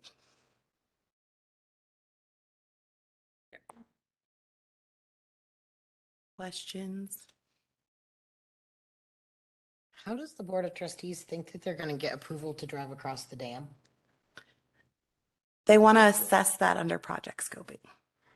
Well, maybe it could be like a gateway to trail. You know what? We could just cut down some Seriously. pines and nail them up there and people could drive over that. That seems like a realistic option. Oh, we went through every single option, like from having speedboats, like to Yeah, to it was a meeting. Speedboats.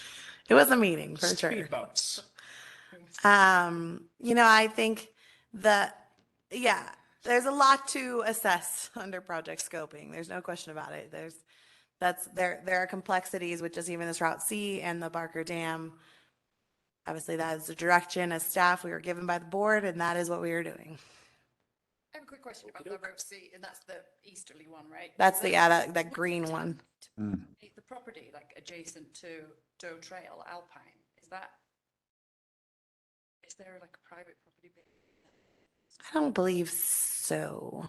Do you know, Nikki? I'd have to go and compare it to the property viewer.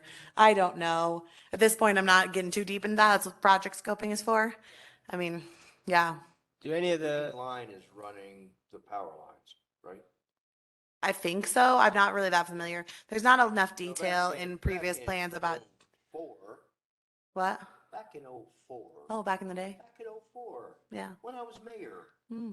I proposed that line. So everyone agreed on the Ridgeline route, like that bit, until it gets to. And then the it top goes and then right it's to like- Magnolia. Right. Now, the biggest thing was the Forest Service and the power company not approving us putting a road under there Yeah. in fear of it catching fire, which I thought was absolutely ludicrous. wait, what? When we were proposing going under where the green line Yeah. is the power lines that go up to Right. Magnolia. Totally. Yeah. I'm with you. And they Their were, thing of the Forest Service and the power companies bitch was that it would catch fire, the the what? power lines. Oh, the power lines. Like The during, power if there was a lines and fire, the that, power lines would catch fire. is there any like Because of validity to that? the access road being there, and people would be accessing there, and the power lines would fall on them. Like just during the evacuation of hypothetical That was, evacuation. that was, Is there any like, well, that was what was proposed to me when I was on the board, and I was just like, this is absolutely crazy. is there any like validity to that, or is that just like they kind of said I it? think or- what it was an insurance guy said to the power company, Yeah. no, you can't have your access road under there because the power lines could fall down on that. And it's But not a concern anyway, that they've raised. But for years. that is, as long as I've been a part of this conversation. Yeah. Egress out of Big Springs. There's Egress out of Big Springs and sewer for Big Springs should have both been things that put in the equation before it even became a subdivision. grasping for the perfect solution in this. Catastrophically dangerous, hugely dangerous. Hugely dangerous.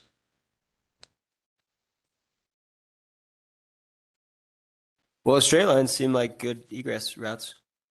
Yeah, top of the Ridgeline is just kind of an obvious route. It's just that last straight. bit.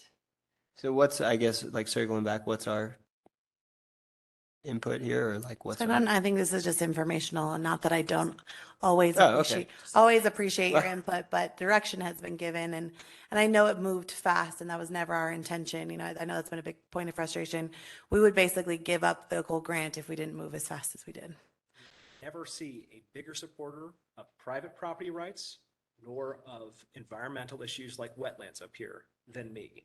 Not building that road as planned, huge mistake. Huge mistake. Do any of the routes like provide more benefit to the rest of the community overall?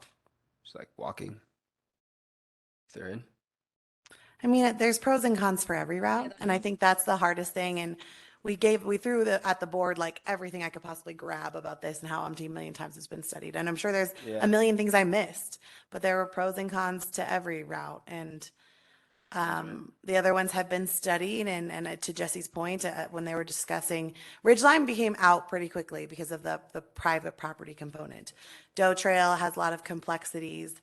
And so they were looking at, I think Wildwood was probably the one that they were more likely to move towards, but that has concerns as well. And so I think the feeling was like, just continue to project scope. Yeah, I mean, my feeling is if you're going to do it, do the right route. Don't do one that's going to send us all into a catastrophic death trap. Yeah, that makes sense. That does Right, seem 'cause like public policy. Doe Trail was also in the mix for a while there too. I mean, they went round and round. I mean, there was like halfway through the meeting, I didn't know which direction we were going. Yeah. You know, and I don't think that there was a good decision or a bad decision here. I mean, it's just one of those where it's like a decision had to be made. Doesn't matter what decision they picked, it was going to have controversy. So I do feel for the Board of Trustees and the position they were put in. So just I like put them- recapping that, the final decision is? To project scope Route C and the dam. To apply for funding. Thank you, to apply for funding through FEMA for project scoping for Route B When's and the that? dam. On the 24th When would we hear back? in September. And does that create an impact on the other, or like the other money Is that right? So we are going to have a match. So when the funds were 525, town was coming to the table with 175,000 from our reserves. We're going to try to get project scoping as high up there as we possibly can. And the reason why is if we're going to do this, we're going to have a shovel-ready plan by the time we're done. So we're going to do environmental, engineering, planning, public, the community output, everything. So we'll probably try to get that grant closer to 500,000, but we still have to come with that 25% match. Okay. Thank you. Yeah, thanks for the update. Yeah. So listen in to the meeting. You want to listen for 3 hours, it's recorded and on YouTube. Listen to it on high-speed dubbing. All right, any questions? I mean, this is going to keep coming back around. We'll keep discussing it, but yeah, hopefully we can keep meeting with the fire chief too. So he's kind of interested in becoming more, learning a bit more of the new one. Do some more hikes this summer. Take a look. To show you all one. Cool. It's a nice spot. All right, moving on. If there's no other questions, we have Barker Shoreline Trails and Stewardship Project. So pretty excited that you're here, Nikki, to give us kind of a status update and hear about maybe you picked the signs up. I picked the signs up and they are absolutely beautiful. So we have two informational signs. One will go at the southwest entry point to Gercio Field, and one will go kind of over on the Barker trail line, where we're also going to be installing our playground musical pieces that you all picked. And those are ordered. Cool. Haven't gotten a timeline on those yet. The benches have been ordered since March 4th, and they were supposed to be delivered May 5th. My new delivery date is now June 21st. So my parks lead, Mark Hall, is riding that company every week. They're getting phone calls from us because they have a right to push that 60 days every time. It's a supply issue. And Yeah. so I'm sure they'd like to deliver. now that we've been on them and writing them and emailing them, Yeah. and between myself and my emails and Mark and his phone calls every week, they are trying their hardest. This company I've used for many years. I've ordered many, many benches and tables from them. And this is the first time we've had any problem like this. So I do expect the benches and tables to be in soon. I also ordered our three bigger trees from their 10-foot trees that I ordered Cool. from Creekside Nursery down in Boulder. The reason I chose Creekside Nursery after visiting many, many nurseries was because Creekside grows their trees from babies down in Boulder. They are all environmentally friendly, pesticide free, not dipped, and they've been born and raised here, so they should be able to handle our environmental change pretty easy. Whereas if you get a tree from Home Depot, that tree has come from California, where it gets dipped in a pesticide before it comes to Colorado. And I did order 2 trees from Home Depot many years ago. I ordered 2 trees from them, and I am still to this day fighting those trees. They want to die constantly, and there's no warranty from Home Depot. Creekside offers a 2-year warranty where they'll follow the tree. If I have red needles, they'll come up and tell me why I have red needles, or if I'm getting overwatering, or if there's some kind of a problem with the tree, then they will replace it for 2 years. Sir, what was the name of that nursery? Creekside Nursery in Boulder. You have to make an appointment. You can't just go down. Yes, sir. Got to my compound. Oh, Trees. yeah. I'm actually I have a whole bunch of spruces. awesome. That is Spruces from this big to way big. That is great to hear, because after going to many, many nurseries, we went to the tree farm, which is really a fun place, and you get all, oh, I'm going to spend $38,000 in trees and bushes, and then you realize, holy crud, 3 trees was $7,500. So I'm not buying hundreds of thousands of dollars or hundreds of trees. I am going to be buying as many trees as I can with the budget that we've got. And then we are going to be looking for places like up at the shop. We have a lot of little aspens. something like what Chris is talking about out at his house, if he has a lot of little babies. There's the, Was unmanaged since 57. there's So the there's places where they did, trees right around the big trees. right. So You they, take little trees from the big trees will be happy. there's also Yeah. places like West Magnolia where they did the clear cut. And now you have a bazillion babies. So I wouldn't be opposed to reaching out to the Forest Service and asking them if it's cool if I go take a few of their babies. I am certain that they'll let me. Another problem that we had was that all of our mulch that we've had up at the shop since 2017 is now turning back to dirt. It's composting itself, and that's what happens when you don't use it for very many years.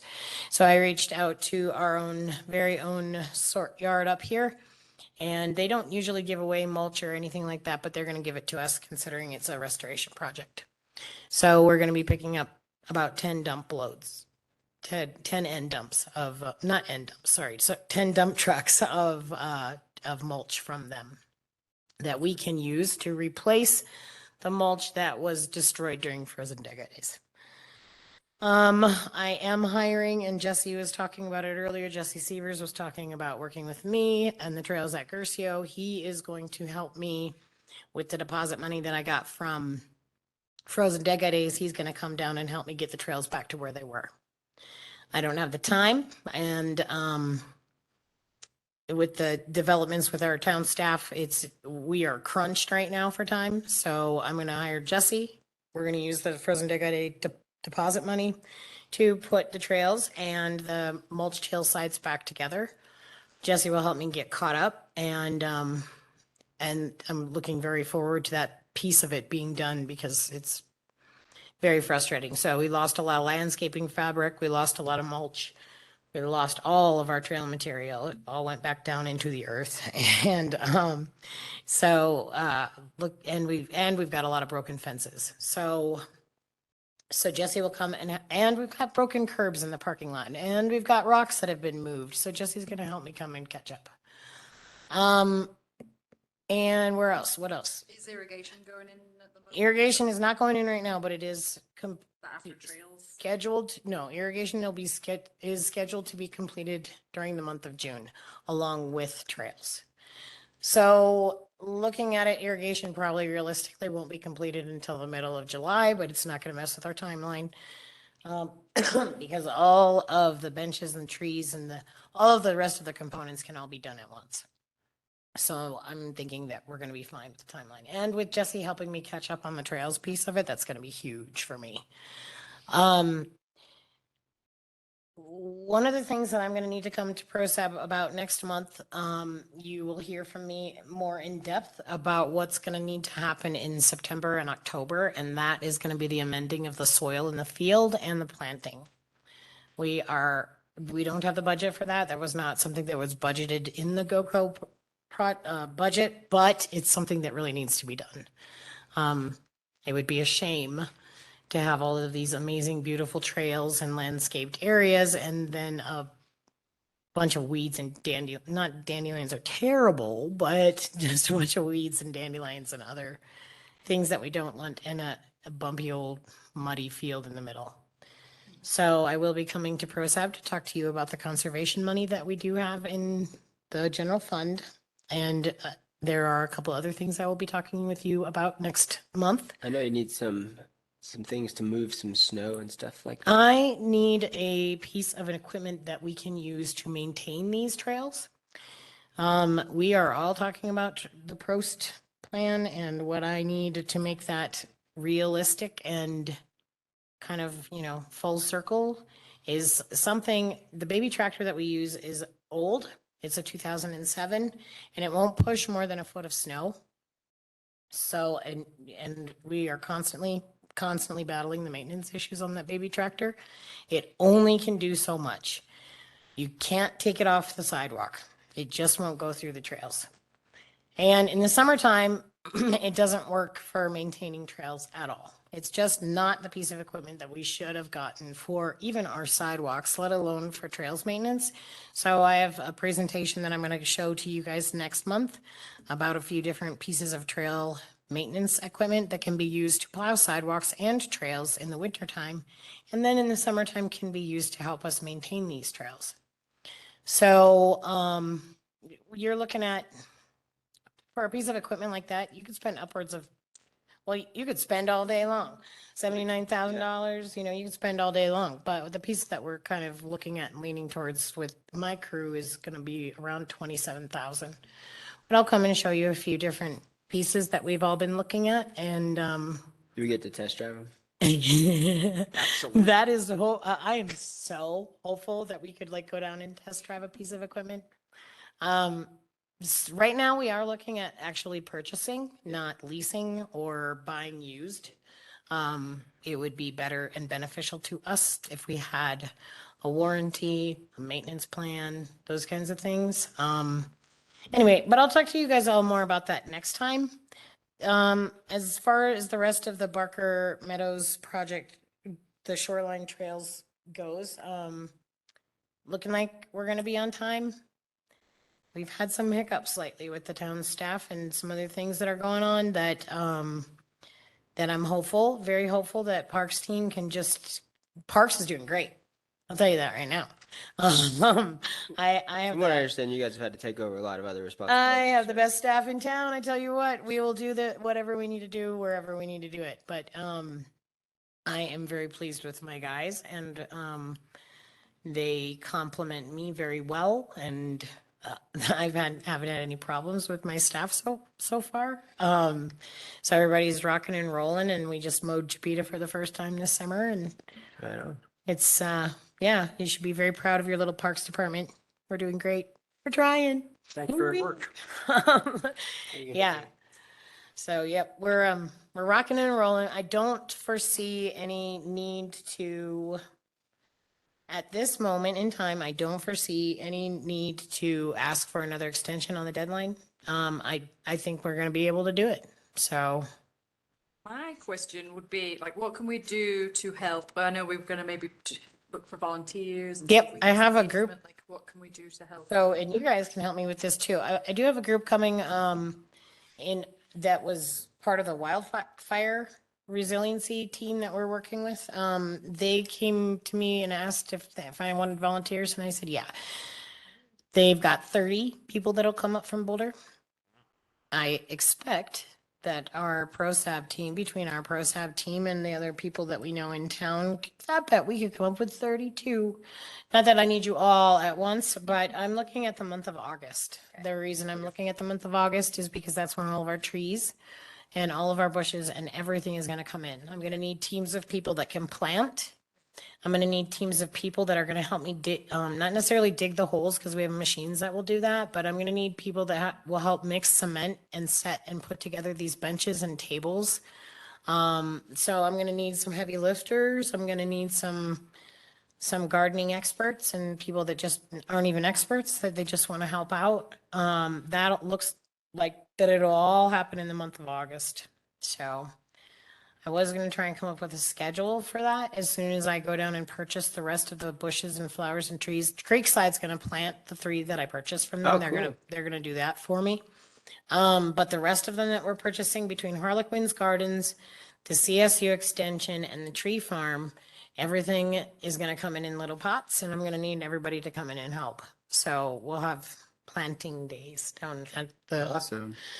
It'll be great fun. That's And really then exciting. I do also think that I might need some types of, and maybe I can talk to Jesse about this one too, but when the playground equipment comes in, the musical equipment, not playground equipment, but when the musical pieces come in, I don't know what this I haven't looked at the schematics yet. So that's a potential another volunteer opportunity for some people that don't mind the heavy lifting in the dirt. Yeah, cool. So, I'm really excited about that project. I'm really excited about this whole summer. It's gonna go fast. It always does So we have, every like, year. the teens coming in, is it June 27th? The teams were supposed to be with me on June 1st, and that's the day we got nailed with the snow. Of course. So they are, and then we have one more 3/4 day with them on June 22nd. I think that's the date, Yeah. 22nd. And then they are gonna reschedule that day of the 1st. So when they were coming, the plan was to have them help me dig out the fence posts and replace the fence posts that are broken, and then to repack the ones that aren't necessarily broken, but they got wiggled. And so that they were gonna help me with fencing, they were gonna help me pull weeds in the front garden area, they were gonna help me replace the parking blocks that were damaged, and we were gonna start spreading mulch and replacing that landscaping fabric that got wrecked. So that plan hasn't changed, it'll just get pushed a little bit. And then, like I said, we can be running irrigation at the same time as they're running trails. Most of the irrigation lines on the north side are already done and set. So we'll keep going. Any other questions on that? No, thank you, Nikki. Sure. Super exciting. Appreciate the work. Really great. Thanks. That's like such a big impact to just the whole community, like the ability to really enjoy that space. I've noticed stuff all over Exciting. the town. It's looking better. Yeah, Thanks. Mark, I mean, the signs, I know you noticed the signs up at the Joe Smith, and now we've got, wait till you see Buckskin Charlie. Oh my gosh. That one is just, Buckskin Charlie's the name of the pavilion at Chipeta Park. And we took the sign off. If you guys didn't see it, it's because you couldn't see it. It was like so faded that it had blended in with the rest of the pavilion. And Brian pulled it out the other day and showed Miranda, and she was like, whoa, oh, it's really looking good. And then at the shop too, we have two brand new signs, one for Angel Park and one for Tilden Park, that look the same as the other Joe Smith and Tom Riley Park up there.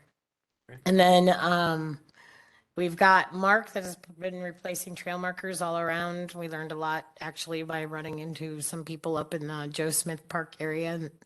But we've been replacing those trail markers all over the place. And then Brian has the rink open or the tennis park open. The rink is swapped out. The Zamboni is living with us up at the shop for the summer, so we can do some repairs and start learning how to repair that very, very sensitive piece of equipment. Hey, buddy, how you? Tired. Oh, well, we'll talk. We'll No, I talk. went through that whole book. That Zamboni came from a rink that I skated on as a kid. No kidding, that New York Rangers. Yeah. Playland. Wow. Wow. Yeah. So it's really a cool piece of I showed equipment. up by the truck. I came up and I was like, no. Wait. And trying to get it to run and stuff like that. And I just walked up and Yeah. Yeah. I want to rebuild it. I was like, it'll have to sit in my shop for a while. Yeah. Okay. Well, it's gonna sit in my shop all I summer. did So laps around the rotary, yeah. waving to people, and they were just all honking their horns at me. And I just, 5 miles an hour all the way up to the It is. It's super fun piece of equipment. So I've got Brian working at the rink, and then Devin actually is working the C&D program for the town, as well as, man, Devin will just do whatever it is that I tell him to do, and he says, yes, ma'am. So, or ask him to do. I don't tell him. But yeah, I have a really good staff that I'm really, really proud of, and I'm trying really hard to treat them right and keep them around. So, all right. If there's no more questions, that's all I got. Thank you. Jesse, I'm sorry, Supervisor, are we able to talk about Trails Master Plan? Say we best circle back around to trails. If y'all don't mind, I can be fast. I just wanted to talk about public outreach. Thanks everyone for what you've done so far. We have 4 more between now and our next meeting. So the first one is Sunday, June 19th. The only person who signed up is Jesse for the farmer's market. So I don't know if Jesse's looking to roll 4 hours strong or if there's someone else who can support her on June. Do you guys, who wants morning, who wants afternoon? Easy. Or you two got to fight it out? All right, sounds good. Okay, arm wrestle for it. that was easy. We send text messages. Well, Nikki's out of town, but someone from her team will help. I volunteer with the following proviso. My son could be born any Okay, Dun, dun, dun. we're ready. Congratulations. It's exciting. Anytime before the 21st. Gemini, it's cool. Yeah. Okay. Well, CT, keep us posted on that one. We do ask that the morning person come a little bit closer to 9:30 just to support with the putting up of the tent. Cool. What is the times for 10 to noon will be CT, and then you'll be noon to 2. The next one is Sunday, July 3rd. I have CT and Eric. That's the larger farmer's market. That's, too. yeah, the big thing. That's July 3rd. Mm-hmm. All right, I'm on the list for that, but that's really cutting. Okay, let's touch base on that one too. Then I've got July 4th, which is the 4th of July parade. That was just like to set up outside of the visitor center. I have Ari and Eric, so I'll coordinate with them. And then July 9th is Ned Gravel, Ari and Eric. But I'm gonna put some pressure on Sam here. Sam, are you jumping in on any of these? Yeah, July 9th. All right, Yeah, July it's 9th it is. Okay. So I will send out messages. We send out text messages to y'all. The other thing is we have an opportunity to apply for a Dr. Cog pilot program. So this is a grant that can be used for master plan development. There's only a series of opportunities. And since we're already pursuing a transportation master plan and a housing study, we'd like to use this grant with no match up to $50,000 for the trails master plan. So we all don't have to write it ourselves. So y'all support it. Nikki's gonna present it to the Board of Trustees. Next Tuesday, we'll get the green light, we'll apply. I didn't think anyone was gonna be like super upset about it, so we're doing it. If anybody really We're wants thinking- So nodding. Yes. Yeah. So that's my quick update. Yeah. Awesome. Great. Thank you. Thank you. I guess my quick question would be just for I guess you see CTU well, what could be improved upon, and Brian, you did it too, so. I kick myself for not doing this, but there's lots of people that drop by and have an opinion, and lots that ask about volunteer opportunities. Ought to have a list right there, so you can just be like, absolutely, sign up, get in touch with this. We'll get Yeah, it's good.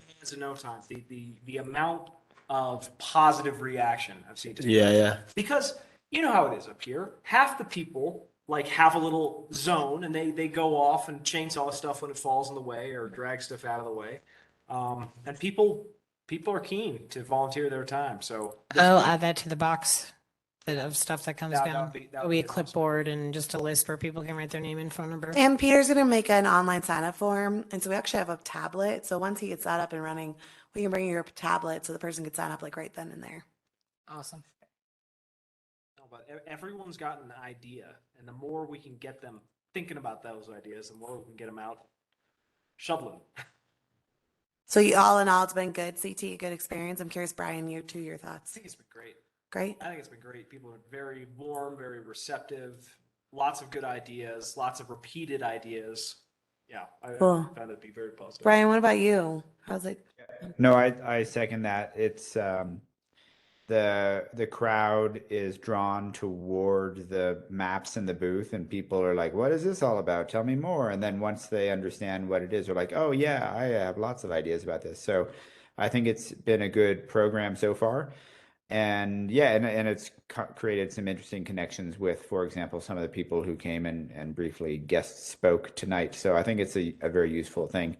A lot of folks don't know that we're representing the town of Nederland. So if I had one little piece of feedback or comments is like, do we have a large PROSAB sign or something like that we could put out front so that people realize we're not trying to sell them something, but we're actually just there soliciting input. Do you have a sign, Nikki? I have a large Town of Netherlands sticker. Very large. It's like the side of our truck kind of stickers. Well, I would say otherwise, Peter, we have that large scale printer, and Peter could print a Town of Netherlands sign. Will you have Peter Yeah, do that? yep, 'Cause okay. that would be an excellent, a Town of Netherlands and maybe add the PROSAB. emblem. Yep. But maybe if we just had it for. Your hat looks very parksy though. Well, I will push that up. we'll get you that for next time, but I'm glad. It's exciting to see all, the stickers and the feedback. So thank you for doing that. We really appreciate it. And That was it.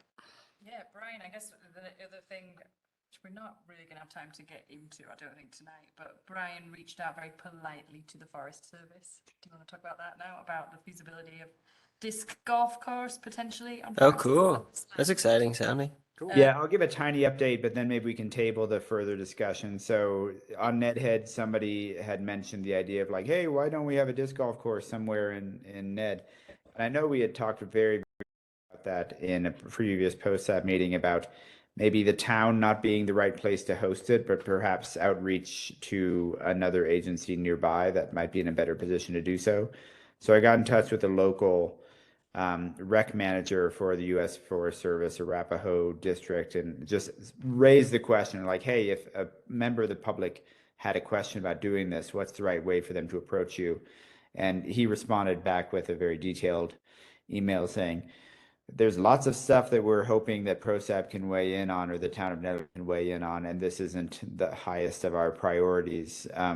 So the stuff that he sent back was PDF files and other things that maybe they'd been waiting for us to have some input into, but as far as I didn't know anything about it until I heard back from him. So I think perhaps for the next conversation we can, I'm sure a lot of people didn't do the homework that Jesse passed around in pre-reading that stuff, so maybe we can talk about that next time around. Yeah, I mean, just like to summarize, I just skimmed it too. So it was, the first one was the Magnolia Non-Motorized Trails project. And that is a huge project that was spanning back from like half a decade ago. And then I haven't heard about anything since about 2014 on that one. And then there's West Magnolia Dispersed Camping Site Review, and then National Forest Occupancy Use and Fire Regulations. And Matt's response was, with PROSAB's involvement in both of these projects, we would like to see your continued involvement and support in the implementation of these projects before you request another. Perhaps after full development of these projects, we can discuss this. However, this is too soon. Therefore, any request right now will not pass the initial screening criteria and would be denied. Would PROSAB still be willing to support the projects above? So, I mean, basically, without us knowing more information about what is being asked from PROSAB in order to support the above projects, it's kind of difficult for us to appropriately weigh in. Yeah. I think that's kind of on the behalf of the Forest Service to reach out with us because we have no idea about. Could we invite them to the next meeting? That's what I was thinking. It would be appropriate. That'd be great to learn. Yeah. To get the Forest Service to go more. Yeah, so if we could invite Matt or maybe a suitable representative to explain the current status of the projects and what has caused the Matt delays. used to come on a regular basis. Yeah. Yeah. We'd love to Christine meet him. did back in the day. See what the future timelines are, what their needs might be, where it all That sounds great. stands. Seems like a great opportunity. Sure, there are areas that we could find just extreme synergy between our efforts. Yeah. But yeah, let's find start out a what dialogue. Sounds like these are their priorities Yeah. Well, you know, before they're willing to listen to anything else. It's hard to say if that's Yeah. the comprehensive list and if it's really That'd be great to have them. well prioritized. Yeah, love to talk to them. Okay. Yeah, I mean, also reading between the lines, I think that Matt was like, hey, we don't really want to do this, and here's a lot of excuses for why we might not want to do this. But I would like to hear it straight from them as opposed to just having a bunch of documents dumped in our laps. Yeah, super duper. Let's talk about what they do want to do. So like one of them was, I mean, like one of the concerns raised in the Magnolia was like sanitation concerns. And I know that they'd been talked about installing pit toilets. So I'd like to know what the status of that is, like what's happening with the campgrounds up there and dispersed camping. So see which ones have been implemented and which ones they still need to do or want to do. So I think we just need to talk to them. Cool, good action. I think let's invite someone next time around and prepare them about what we'd love for them to talk about. Who's going to invite them just so we can? Should you and I coordinate on that, Brian? Yeah, that's fine. And I don't have a relationship at all except for that email that I received from Matt, but I'm happy to reach back out and say, and basically let him know that we'd like to have more involvement with them and that we'd like to invite them back to the next meeting. And if he's not the right person, if he can identify the right person. Perfect. Hey, thank you. I'll take that. Yeah, that was really good. I'm glad you reached out because we would have never known otherwise. Anything else on that? Otherwise, the last thing is just I have on the agenda just because we were discussing it last year and we kind of dropped the ball on it. So I just wanted to make sure we keep the discussion alive of the Adopt-A-Bench program. And I guess we need nitty on this one a bit. But I've got the draft still. I could resend that out to you guys to look over and then just see. As I understand it, we're really just waiting for the board To to consider the it. funding, right, the costs, the fees. Yeah, to That we- allow us to collect fees. Yeah. And then there was the idea of like, oh, maybe we could add and you could adopt a tree and like all these other things, so people could adopt things at lower rates, and there's just more funding sources and more opportunity for people to kind of adopt more things and be involved. So I'd love to see that get back on its yeah, legs. do you mind sending that back out? Yeah. Thank you. Because I forgot too about it. And it's springtime, so thinking about sitting on benches again. Yeah, yeah. All right, that's it. Yeah, I'll send that out to you. Bring that one around and fees and see what we need to do. Awesome. Anything else on that or other business? I think just thanks to Chris and John for all of their time on the board, since this is their last official meeting, and I just want to thank you so much for everything you've done. He's going to come to the next meeting with cake, so we're going to see him, obviously, but just really appreciate everything that Chris and John have done for PROSAB and just the community in general. I know that your reach goes far beyond this board, and we really appreciate it, so thank you. You're welcome anytime. Wow. Yeah, you're welcome to come hang out. Yeah, If you're bored on a Thursday night. we'd love to hang out with you. Brian, We got an audio hoopage. Oh, hold on. audio hookup. Thank you. Yeah, Thank no, you. I can hear you. I don't know why it does this, but it has a moment every once in a while. Gets tired. Okay, go ahead. Brian, You probably can't hear you if you don't have your. golf player. Oh yeah, I'm a terrible frisbee golf player, but I'm mostly reaching out Want to because walk with me? Years Yeah. ago, we proposed a 9-hole course all right. that started at Chapita Park. And we went all the way around the post office and to Carlisle's Meadow. And then back down through the ball field and back to Chapita Park That's a cool. with idea. 9 holes. I And recently, it went by Barker Reservoir. I recently went- got shot down by that on Sursa. Our insurance people, they won't Yeah. do it anymore. Nikki told me about how dangerous it is to have 90-mile-an-hour frisbee golf discs flying by people's heads. Oh, come on now. Everything litigious, you know. Somebody might crash. Somebody might get Yeah. hit with disc golf. I'm generally enthusiastic, but so Chris, I'll stay in touch with you about it. I think it would work really well on Boulder County or U.S. Forest Service land. So let's see if we can poke that bear a little bit more. Sure. Yeah. Big fan of frisbee golf.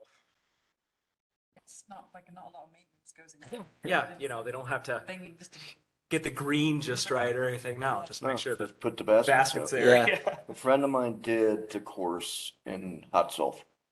Mm. He did 9 holes one year, the other 9 the next. Yeah. And he put it right in the park, Yeah. which part of it's right by the railroad tracks.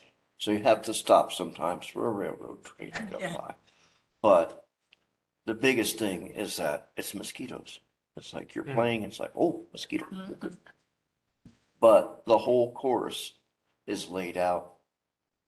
So you can walk the whole thing. Forest Cool. frisbee. And you can play either side. as Oh, you're cool. going. It's not like you have to start here and go. It's like, That's okay. cool. Yeah. So, and he went to the board and got the funding from it, from the Parks Department. Yeah. That makes sense. And then it was just like. Pretty take the straightforward once baskets it's- And go. I have a friend who built one in North Carolina in their town. Like did the process and it was amazing. And That- this that one gets week's- played by the professional disc golf. Yeah. That's a cool like opportunity to bring that crowd into town. Put it in the dog park. Yeah. Started at the dog park. Around. Should we wrap it Dogs up? could be like a sand pit. The dogs could play Your too. frisbee went in there, it's pretty much lost. Oh. It's 2-stroke penalty. If you have to chase the dog. Anything else or? No, any other business? Just our thank yous, John? Thank you. Yeah. Motion to adjourn. Second. What's up? So the last 9:30.